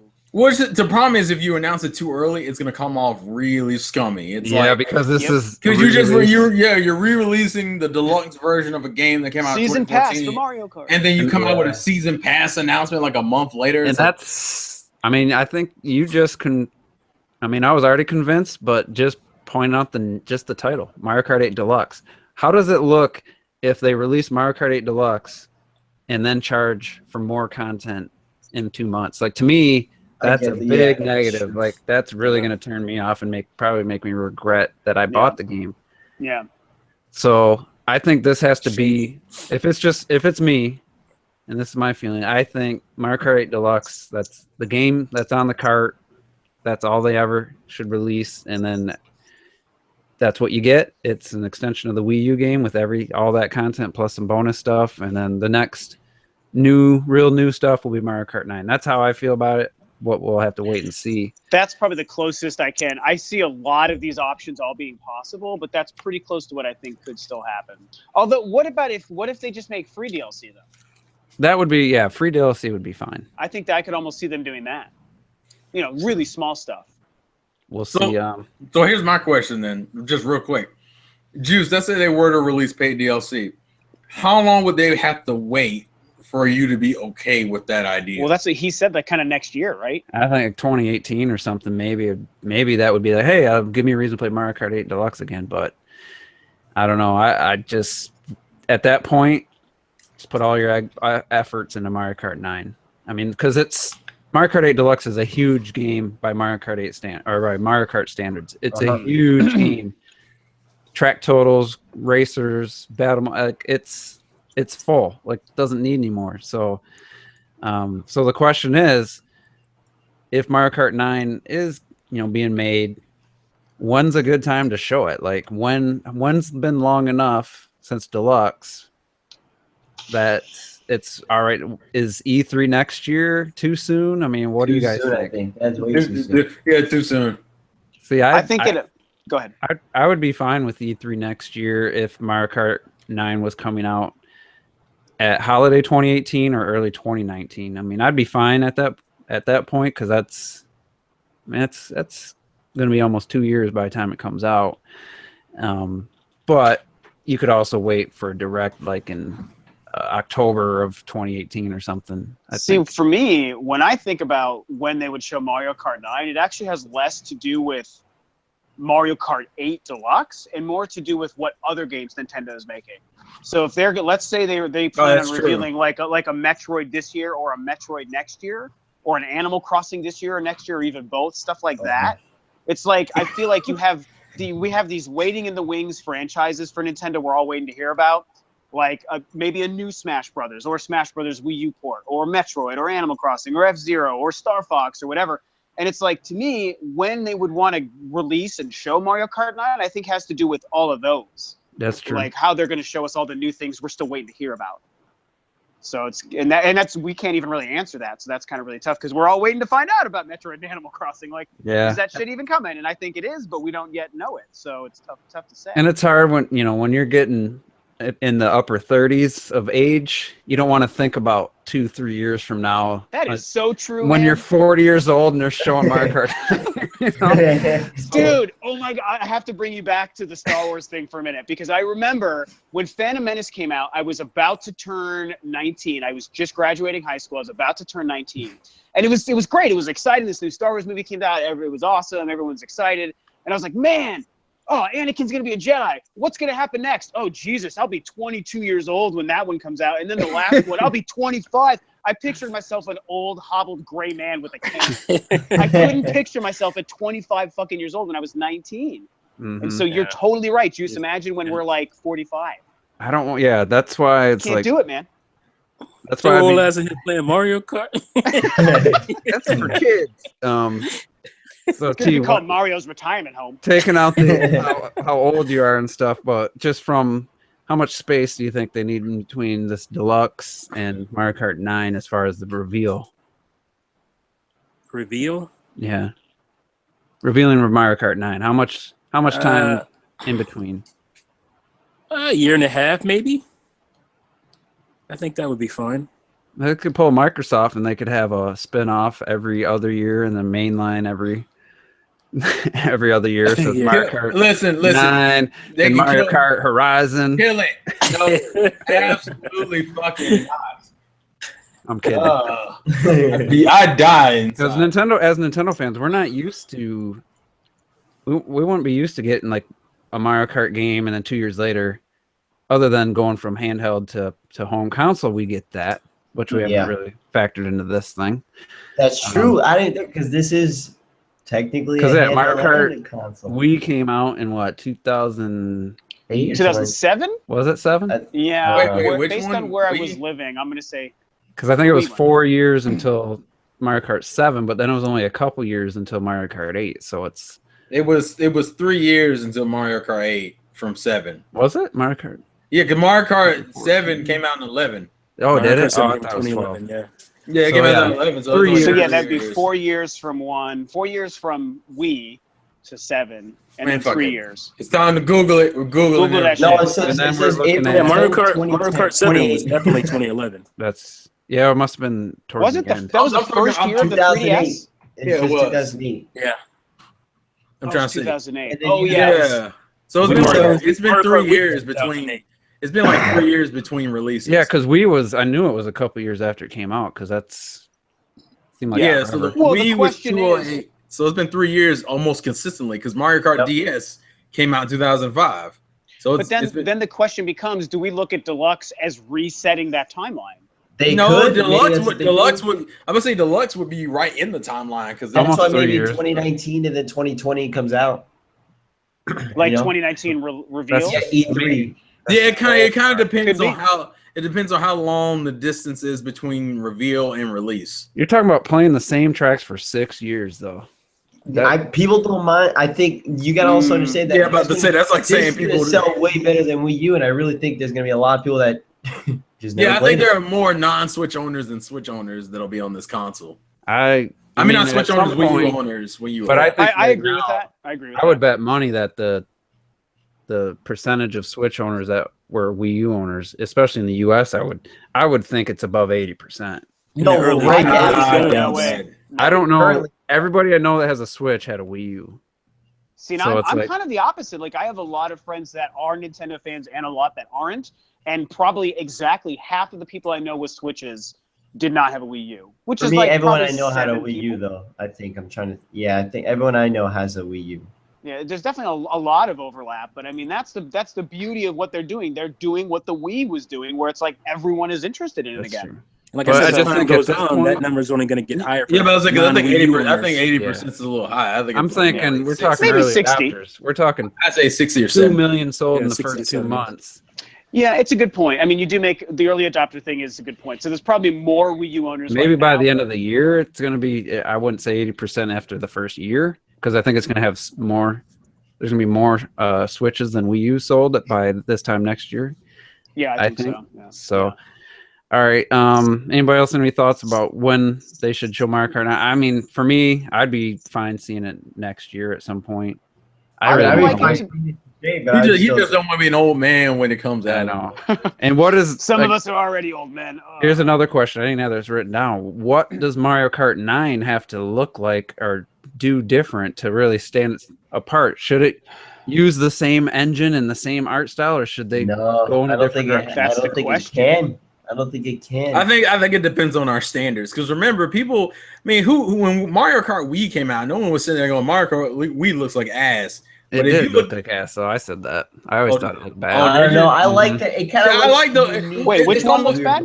Mario Kart Wii to me wasn't even an improvement over Double Dash, really. Like from my just looking at it playing, I was like, man, I hate Mario I Kart. wouldn't say The that. tracks were widened to make it more casual. You Well, couldn't, isn't that the one where you couldn't jump? Am I remembering that right? you had to switch the control so you could jump to the drifting. Garbage.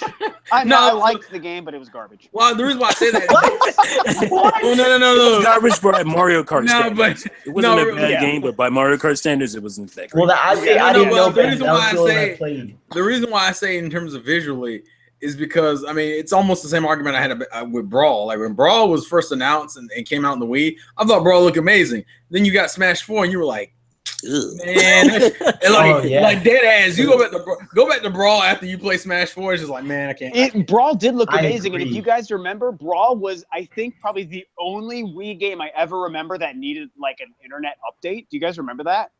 It had to like install something when you first put it in. I barely remember. Oh that. yeah, I was It like, didn't oh my god, fucking- this game's incredible. It's It didn't help uploading. it. It didn't help it though. No, It didn't I help mean, I it liked the online. game, but yeah, it didn't. See, I'm like, I love the Wii. Like, I liked a lot of the Wii games, but as far as Smash and Mario Kart specifically, those two, I was like, Well, I'm no, not seeing a jump here from GameCube. Like, I'm not seeing the improvement like with Mario Galaxy. See, well, don't worry. That's true. I mean, well, okay, with Smash I won't agree, but with Mario Kart I agree. Yeah. Smash Brawl was a really impressive game. see, On I all didn't fronts. I didn't see the jump Really? really. Really? Man. Other than widescreen, it looked blurrier to me. I You don't- tripping, man. You tripping. I'm about to say, have You you? started tripping. Fool. All you had to do was look at Melee to realize, like, man, that's not even Again, close. we all know Yeah. Melee's the better game, but I think visually what Brawl did was really impressive on the Wii. Yeah. Like, Well, that's couple because Especially layers. on the Brawl, Wii, yeah, yeah. because Brawl was trying to go for a more realistic style, if that makes any sense. It had that snake, man. Yeah. Well, I was gonna say though, like the only reason why I even brought it up is because you were talking about whether or not Mario Kart 9 should use like the same engine or not, Mhm. and I'm like, well, it kind of just depends on what our standards are, because I mean, Mario Kart 8 still looks gorgeous. It is. If we, I feel like they could get away with using the same engine again, depending on what they do with it, because. They can honestly just add minor details like It needs Mario a new Odyssey. Mario Kart 9 needs a cool gameplay quirk like the gravity thing or like the Like Double Dash. But what else would you add? It needs something. though? We don't That's know. for Nintendo. The minute We Nintendo couldn't adds it, put like, it oh, in that's that we don't a make great games. idea. Well, That's no, really it's just that weird thing where you have Boats. to It's got to be boats. I didn't know I wanted gravity in a freaking Mario Kart game. I mean, that's like crazy, but Nintendo came up with that crap. Well, some people still So- argue it's not that big of a deal, depending on who you ask. It really is bigger, man, because it. I mean, I look, Just for I the track appreciate. design. Oh, no, It makes I the track appreciate. design I way Yes, more the track- appealing. I'm gonna say, right. I appreciate it. I've just talked to people who are like, it's all right. Like most people. You know what I'll say about that actually is like I do love it and I think it made the game better, but I also think that it when you go like vertical and stuff, it doesn't quite feel as vertical or like G. Oh, it's because it's not. Yeah, and it's not. You're totally right. And so I feel like what Because they keep the do- camera oriented as if you're still on Yeah. flat ground. Yeah, So you yeah, never yeah. get the feeling of you defying gravity sometimes. But there are race games that have done stuff like that where you do almost kind of like feel like almost like your stomach turns a little bit as you go up. F-Zero. And F-Zero is one of them. So maybe they could change the don't know. delivery of the speed in a way so that it really feels better. That would be a cool Yeah. thing. For But when that you're- wouldn't change the game though. That's not No. changing the game. I'm about to say, because think about Mario Kart 7 and Mario Kart 8. It would feel like it was. Nintendo's really good at making you feel like you're playing something different. Yeah. I was gonna say, because Mario Kart 7 to Mario Kart 8 wasn't a huge improvement in terms of mechanics. It's pretty similar. Yeah, like the only reason why it felt huge was because it was going from handheld to console. Right. It's the same principle. We need boats and we need space flight. That's how we Nah, do You it. need Sega So All-Star pretty Racing. much we're going to just rip off don't do Sonic. that. Yeah, we're just gonna rip off a Sonic. Well, that's just a race rip off of Diddy Kong Racing. What you could say about that? Oh, we need It like all comes drilling. back to Rare now, doesn't it? I Yes, got it it. We need does. drill carts where you can drill in the ground. Oh, Hey, I would like that. Stop it. All right, That Nintendo sounds needs good. to hire us. We got this on lock. We got Mario Kart 9 It's figured like a whole out. bunch of space fucking drills. Mario Kart propaganda going on right Well, now. seriously Figured it though, out. hand Hashtag space out drill. the Koopa Troopa pamphlets and shit. wouldn't it be for me like if they show Mario Kart 9 and it has the same font, the same layout of Mario Kart 8, same graphics engine? I'm gonna I mean, be how like, could they I'm gonna even be change bummed. Rage.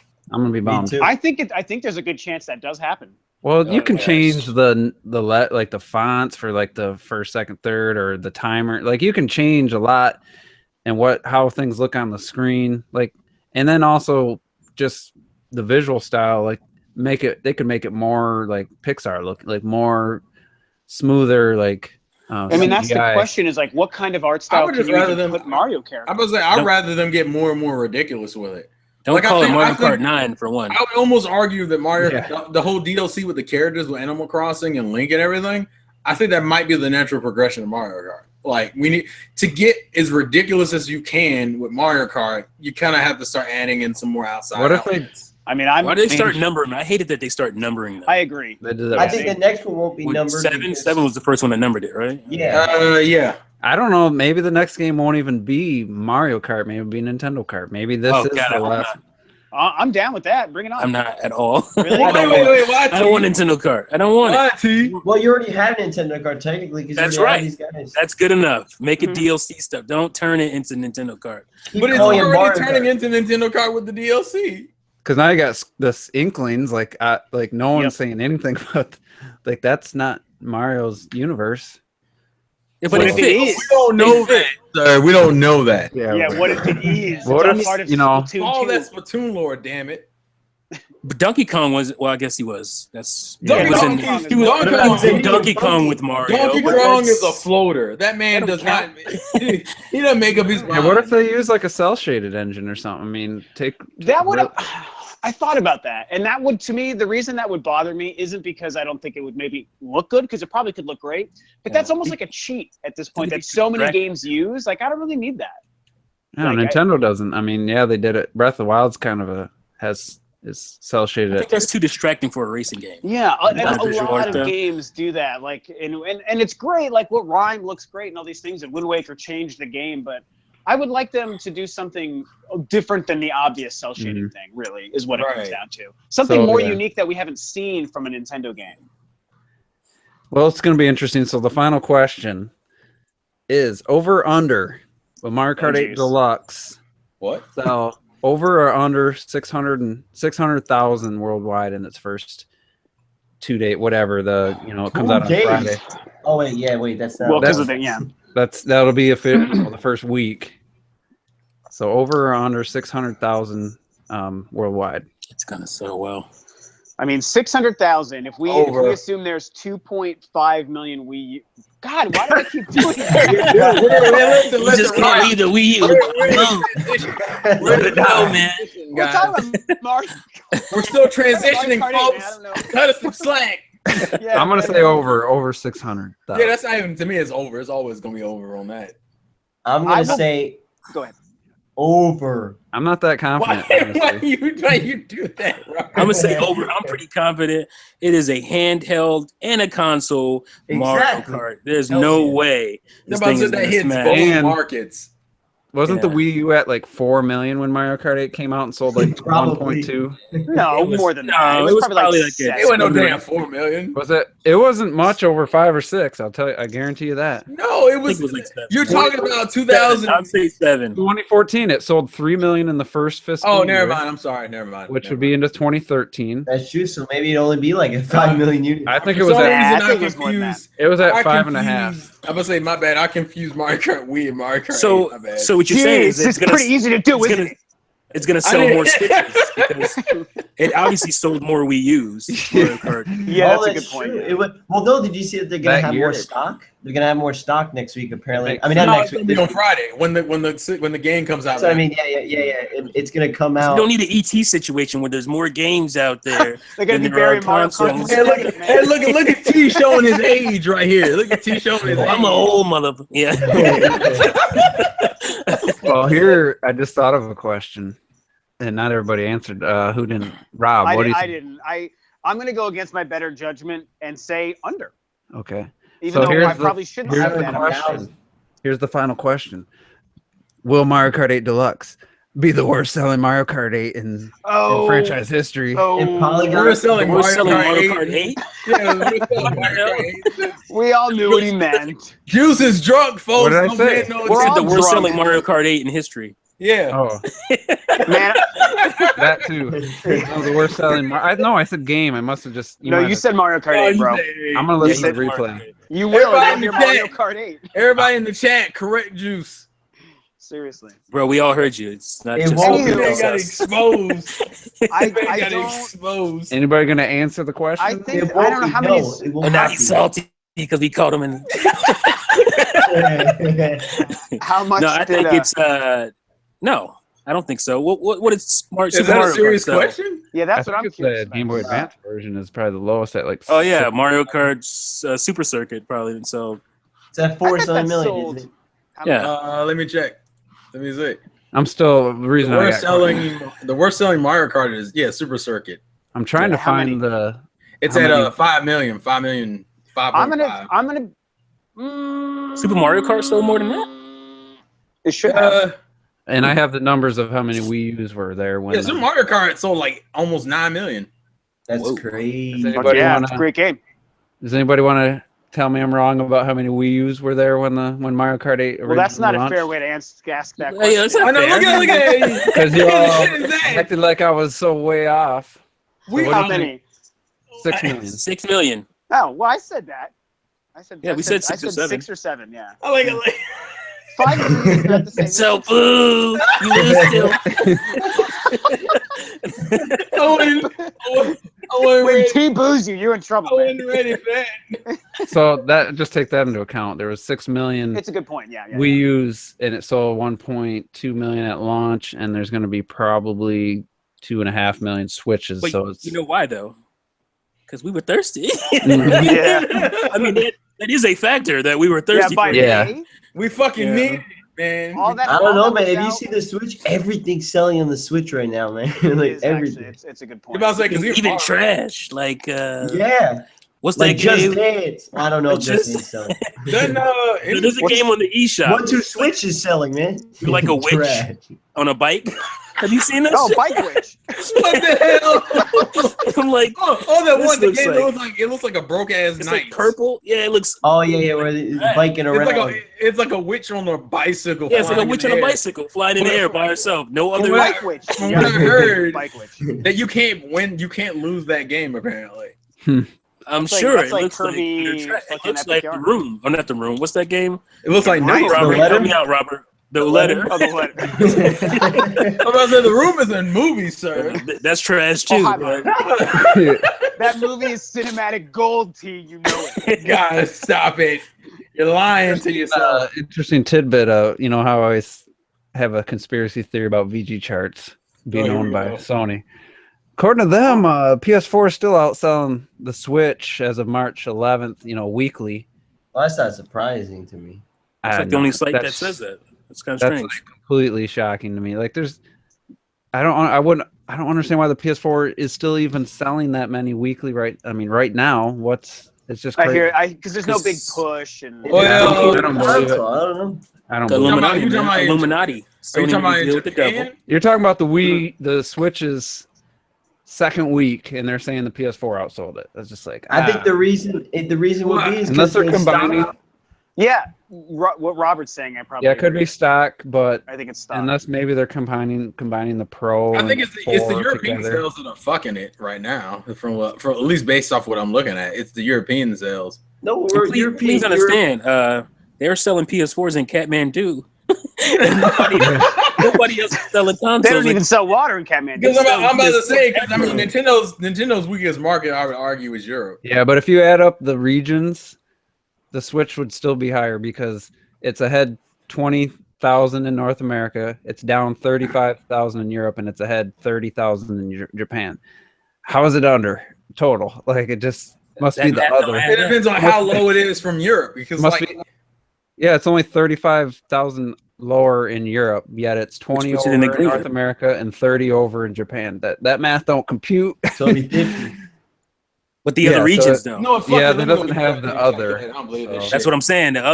That Kathmandu, man. Told The you. Chinas and stuff, but according to He just them, like saying Kathmandu. I want to I hear love- this. It's hilarious. I don't know why it's so funny to me. I'm Kathmandu. trying to find like just Switch games sales and You talking so about for far. that week?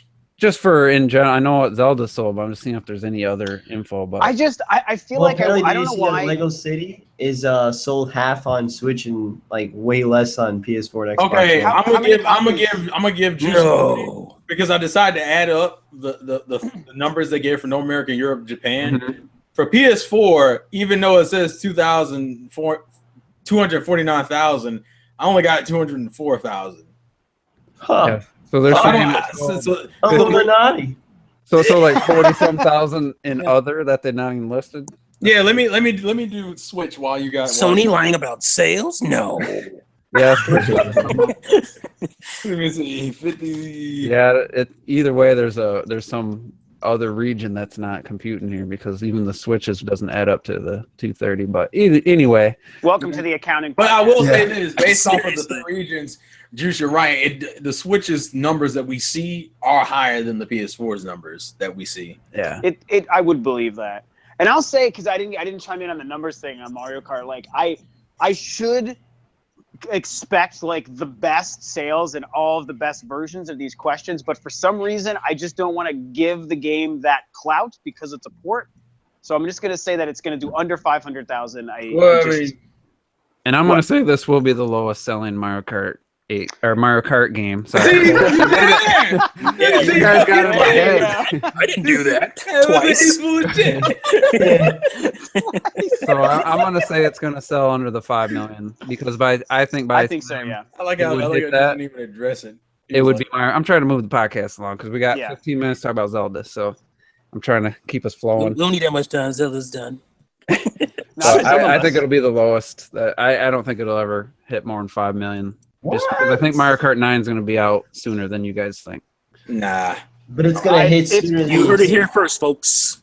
It's possible. I think it's all very possible. Just Yeah, like well, when I said that Splatoon 2 will come out, not Splatoon. Oh, that one time you were right. Okay, we know. So Zelda's last thing we're gonna talk about. We ain't gonna talk about the Switch Mini. No. Or what about the streaming? You know why we PC don't deal with games that?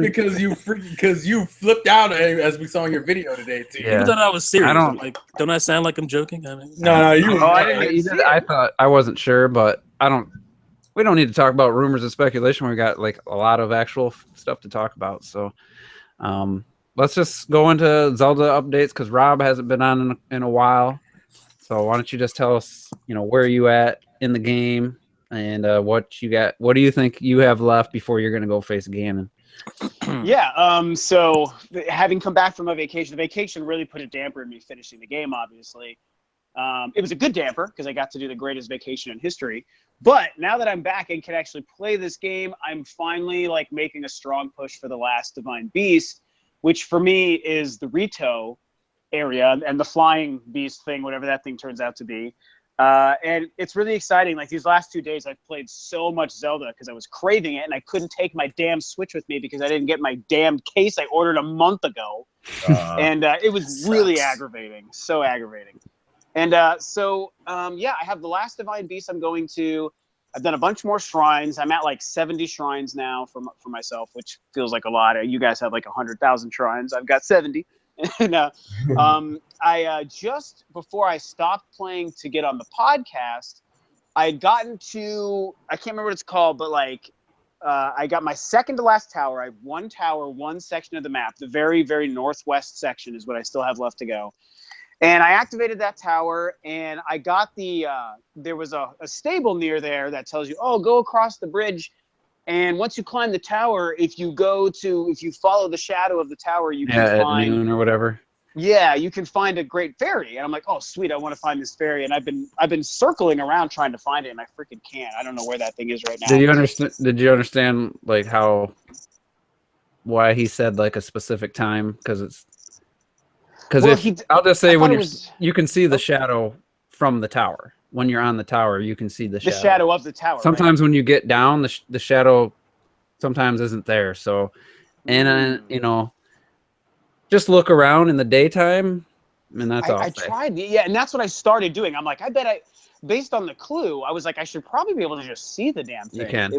Oh man, I haven't found it. I looked and I've yet to pick it out, and I jumped off a couple times. Like, I'll just go this fucking You direction. might even be able to see it better at night because I found one at night because of the mushrooms are like glowing. Oh, that's a good idea. I'll probably try that. But what I did find is I found another stable right by the Rito village. So I got to where, at least I'm pretty sure it's the Rito village. Is there like a bridge that takes you to the Rito village? Yeah. Okay. So I got to that stable that's right there, and they're like, oh, if you go up here, the Rito village. And I was like, what? And I started walking, and then I started to cross the bridge, and then I saw, I'm pretty sure, is there a Rito standing there with his arms folded? Mm-hmm. Yeah. And I got really excited. I was like, oh, sweet, Rito village, finally. But then I was like, I'm going to just save this whole experience for after I'm done with the podcast. Because I didn't want to start walking through and talking to people and getting all excited and then have to turn that shit off to come on the podcast. So that's pretty much where I'm at. I got one beast to go. I'm exploring this last northwest section of the map. I'm going to do the whole Rito thing. And obviously, once I do that, I have like 4 memories to go still. So I still have to do the memory thing, which I want to do those before I go fight Ganon. So once I finish the last Divine Beast, and then I'm going to get the memories, and then I'm going to fight Ganon. And I haven't even been to the castle. Still haven't even set foot in the castle. So I feel like you got a lot left to do because Yeah. the northern That area around the castle and stuff. Really? But that northern region, it's huge, dude. There's a lot of yeah. shrines there. It's probably the biggest. I think it's the biggest single area. That's really exciting, and it's part of the reason why I predicted even before Zelda came out. It's really funny. I was like, I just know I'll probably finish this game by late April. That was what I said, just nonchalantly, and that's basically where I'm at. And I love having still this whole section to explore that I have no idea what's going to be there. And I'm even discovering stuff now where the Rito Village is. It's just like I still have this new stuff coming at me, and it's really exciting. And what I'm also liking, I finally decided to dive into this whole unexplored area that I've had. And it reminded me of how nice it is to just stumble upon shrines. Because I've so devastated the other areas of the map. I'm finding the shrines that are buried underneath a rock, underneath a mountain, next to a boat, underneath something else. And it's oh yeah, I can just walk and just see a shrine sitting there again. Yeah, I think really nice. You're probably going to see about 6, 7, 8 shrines just clearly visible in that. Yep, in those already. areas. I have 3 or 4 that I've marked that I can just go to now, Yeah, which I haven't been able to do in a long time. So yeah, that's I'm a little envious. I wish I was still back in the newness of it. Yep, but I'm still a noob. Here, I've discovered a new kind of joy with the game on my epic quest to find the final shrine. And it's funny, this shrine could have been a shrine somebody found in their first 20 shrines. I'm not sure.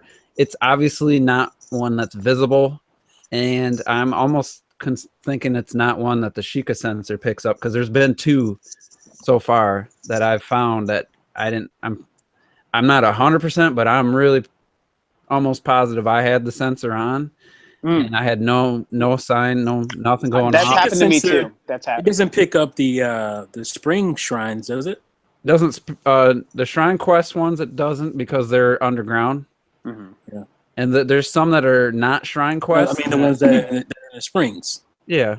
The springs. I'm pretty sure it didn't pick that up either. I'm pretty sure it didn't pick those up until you activated it, obviously. But at least there's something that told you to do something. Yeah, right. You knew you knew something around there. So there's been 2 shrines where I had to do something that was pretty. I just felt compelled to do something. I don't want to spoil it. It's nothing major, but I just did something, and boom. Let's just say I lit something on fire. Oh. That looked like it should be burning, and then two shrines popped up like that without a Sheikah sensor. So now I'm looking for unlit torches and stuff too. Maybe there was a quest or an NPC that you didn't talk to. There wasn't, because I have all the shrine quests done. Oh, well, shoot. There you go. So, he's got one shrine left. One shrine, but my new joy is, well, first when I had 105 shrines when I beat the game or whatever, I was just all right, I beat the game, and I looked on the map, and I have not been there. Oh, I haven't been to this island. I haven't been in this area. And I was marking spots on the map, and literally shrines were 50 feet from my pin.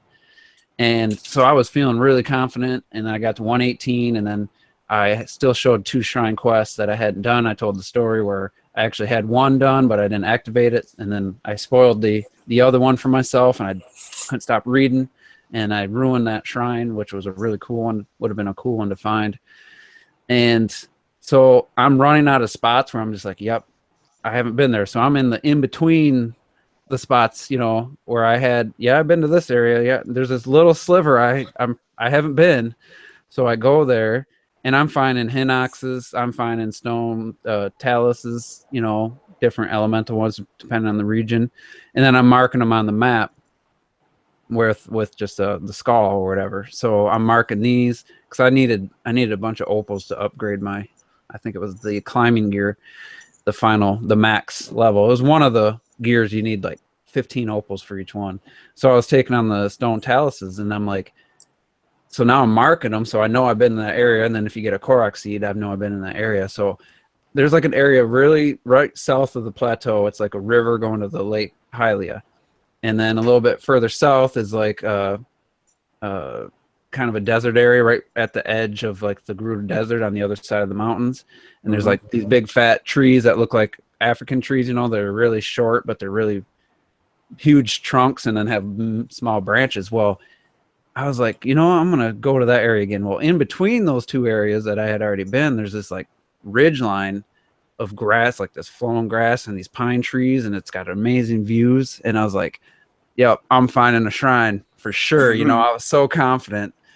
And no, just a couple Korok seeds, but and then a stone talus, and I'm just like, so I'm finding joy just finding these, and then it tells you if you defeated one.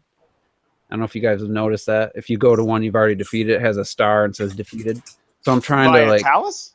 yeah, Huh. and maybe that only tells you that after you beat the game, but so if I haven't found one, I'm like, oh, that's cool. Here's another one. I'm marking on the map. Find some Korok seeds, which I have like 300. And you know, I've pretty much felt like like there's probably 4 different times where I'm like, I've exhausted every area, and then nope, I found a new little nook or something really cool. And that happened again today in the northwest region. I found a little hot spring in the middle of the mountains in the snow, and it was just kind of a cool little area. Again, I thought, yep, this is it. This is the shrine. You know, nope.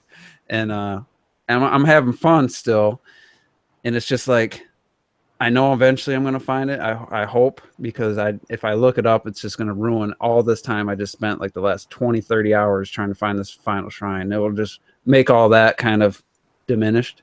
So I'm still looking. I'm still having fun. And today I encountered a camp with 2 silver moblins, a silver Lizalfos, and then a couple standard enemies, and they whooped me good. Like Mifa's Grace, that hasn't happened to me in, I can't remember the last time, probably 30, 40 hours ago of playing the game.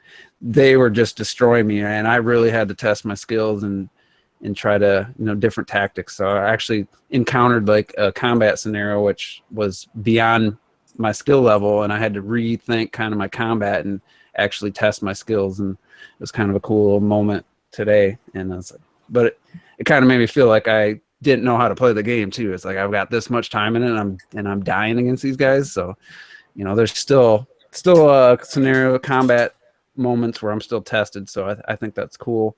I just really hope I find the shrine, you know, before really Mario Kart 8 Deluxe would come out. I was hoping, so we'll see. And I've played it literally every day. I've still played it every day since March 3rd. I have not missed a day of playing Zelda. So that's impressive. The streak continues. I think we call it 3 since '93. I think we call that obsession. That's obsession. Obsession. The Switch. Obsession. It's just, I'm still having fun, man. And it's the best game ever.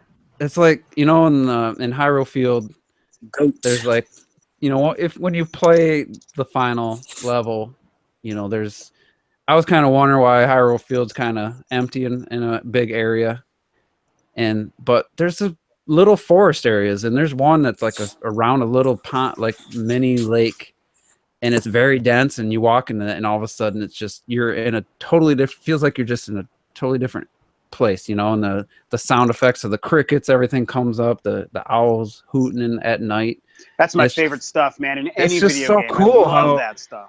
How I'm in Hyrule Field, and then I walk up a hill, and there's some trees here, and I found this new little area, and it's just so cool looking. I actually posted it on Twitter the other day, and it's just like, God, it still gets me every time I play it. It still gets me with beautiful, like sunrise, sunsets, and just awesome. I'm still laughing at some of the stuff the enemies do. That I've still seen new things, almost not every time, but I still saw something new the other day, and it's just like, God, it's so cool. You know, I'll agree, because every time probably every time I turn it on, at some point something like really pretty happens, like a sunset or something, and I will stop and look at it.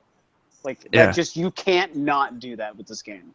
I'm pretty much in the world at that point. Yeah. It's just, I'm still amazed at how much, like, the freaking world just leaks into the real world for me. It Every did. That time I'm happened to driving me. around, every sunflower grouping, I'm like, are there Koroks? You know, like, and every like large rock is I immediately think about this friggin' game. I feel I'm like gonna if we tell were to you- ever go visit T, we would just see him climbing the sides of buildings and stuff. Like, what are you doing? Oh, I got distracted. You might. I want to say one cool thing, a couple of cool things that happened to me pretty quick that I learned today that I had no idea. Okay, so there's a little puddle water area near the beach, you know, where a certain young lady has an affinity for a ball. Yep. Right near the beach. There's a wooden chest floating in one of the little ponds or whatever, and so I accidentally like blew the chest up.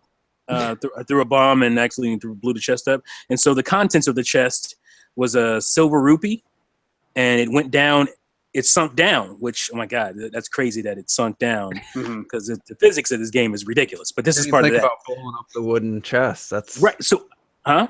I didn't even think about blowing up the wooden chest. Oh yeah, you can do that blow all up the the wooden time. chest. I just used the ice rune. I didn't mean to lift them do out of that the because I water. wanted to. Yeah, I was going to use the ice thing. I don't know what I was doing. I accidentally threw a bomb at it. I don't know why. But so the rupee sunk to the bottom. Like, and the one of the things that bothers me about this game is you can't freaking dive. So Yeah. I'm sitting like, how can I get this rupee? So I just thought about it for a couple of seconds. I'm like, let me try stasis. So I put stasis on. And I shot it with arrows, and it worked. It shot that rupee right out of it. I'm like, holy crap. I mean, remember, this rupee is underwater. And I used stasis on it, and I shot arrows through the water, hit the freaking rupee, and it flew out, and I can't worked. believe you can even stasis Was a it? rupee. It was so deep that Link was swimming. It was too deep that I couldn't grab it. I I wonder if was you swimming. jumped up from high enough, if you'd go under enough to. Maybe. I'm sure there probably would have been another way. It was kind of deep, though. I don't know if I would have reached it or not, but that worked. And then I was messing around over there, and there's like, those, what do you call? I guess you call them like ore. Yeah, with the rock, the ore. it's ore or something. Yeah, ore deposit. So I don't know. I was trying to shoot. There's one that's like hanging in the sky, and you have to shoot like a bomb arrow at it to get the contents out of it. You know what I'm talking about. And then there's, for some reason, I ended up shooting like regular arrows at one, and you know what happened to the arrow? Stuck to it? No, it lit on fire. Whoa. Oh, really? It's smart. Yeah. So I'm like, you can use the ore basically to start fires if you have wood. And It's I'm just like, like that's It's like Flint, right? Because it's Right, basically it's like Flint. shooting it at Flint. yeah. And I was like, Just what 'cause the it hit hell? the thing? That's crazy. This game is unbelievable, like unbelievable. Man. Well, I was had- like, no way. I was shooting and I kept missing whatever I was shooting at. And I'm like, the battle, it was like I think it was a Lionel. And like 10 minutes after that battle, because I didn't die, but it was a drawn out battle. I was like, you know what? I know I shot some arrows over here. So I start walking over there. And I see something blinking. There's one stuck in the tree at the appropriate angle of it coming down. And then the other one was in the grass further up. And it was like, this was like 8 minutes after I shot it, but still there. Yeah, they hang around, man. I search for them all the time for that reason. And it's crazy. Terrell, you started playing, I think it was on AGL, where we were talking about Zelda, and you're like, hey, I'm playing. And you're like, what's up with these shrines? And you were stuck on the Dueling Peaks. Did you ever figure that out? I kind of got distracted with other things. I know what to do. I just didn't do it. That's Mirror, all. man, mirror. Yeah, I mean, I get it. I know what to do now. Seen the Blade Chronicles mirror, but Hey man, listen. When you got Persona 5 sitting here making making sexy faces at you. Well, no. Actually, I was playing it today. Earlier, no, it was yesterday. I was playing it yesterday, and I'm watching there's you can do social links with your characters to kind of build your relationship up. Oh, we're talking about Persona now. Well, no. I'm bringing it up. Okay. I'm only bringing it up. Welcome real to quick the Persona cast. Because there's a Dark Knight reference in the game, and I didn't realize it until we got to the movie. And I'm like, and all they did is they took the Dark Knight and made references to like pancakes and pies. It's like, oh, you're just a chef who bakes pies instead of pancakes. And I'm like, hey, is this Are you making a Dark Knight reference in a Well, Japanese RPG? All right, it's cool. It's cool. A Story. JRPG. Yes. All right, go back to Zelda. Shit, go back to Zelda. And Robert, you're probably you looked up the shrines, and you probably I haven't seen you playing it in a while on the friends list. I like how the juice is just watching your ass. What do you mean?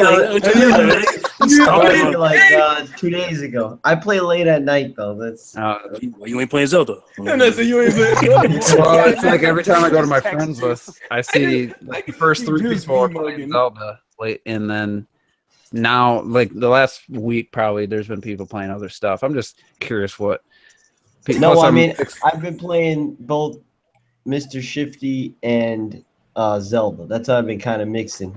And Zelda, I just my Koroxes. I got right now. I don't understand how Red has like 400 something. Yeah, I have 200. I and have it's like 300. 300. How you got 300? Dude, I've combed almost I probably have the, like every. 90. Korok seeds are everywhere, dude. But you I've know what's combed almost great? I every haven't spot. started checking them until I beat the game. Like I didn't even realize a bunch of that until I beat the game. Then I started collecting like all.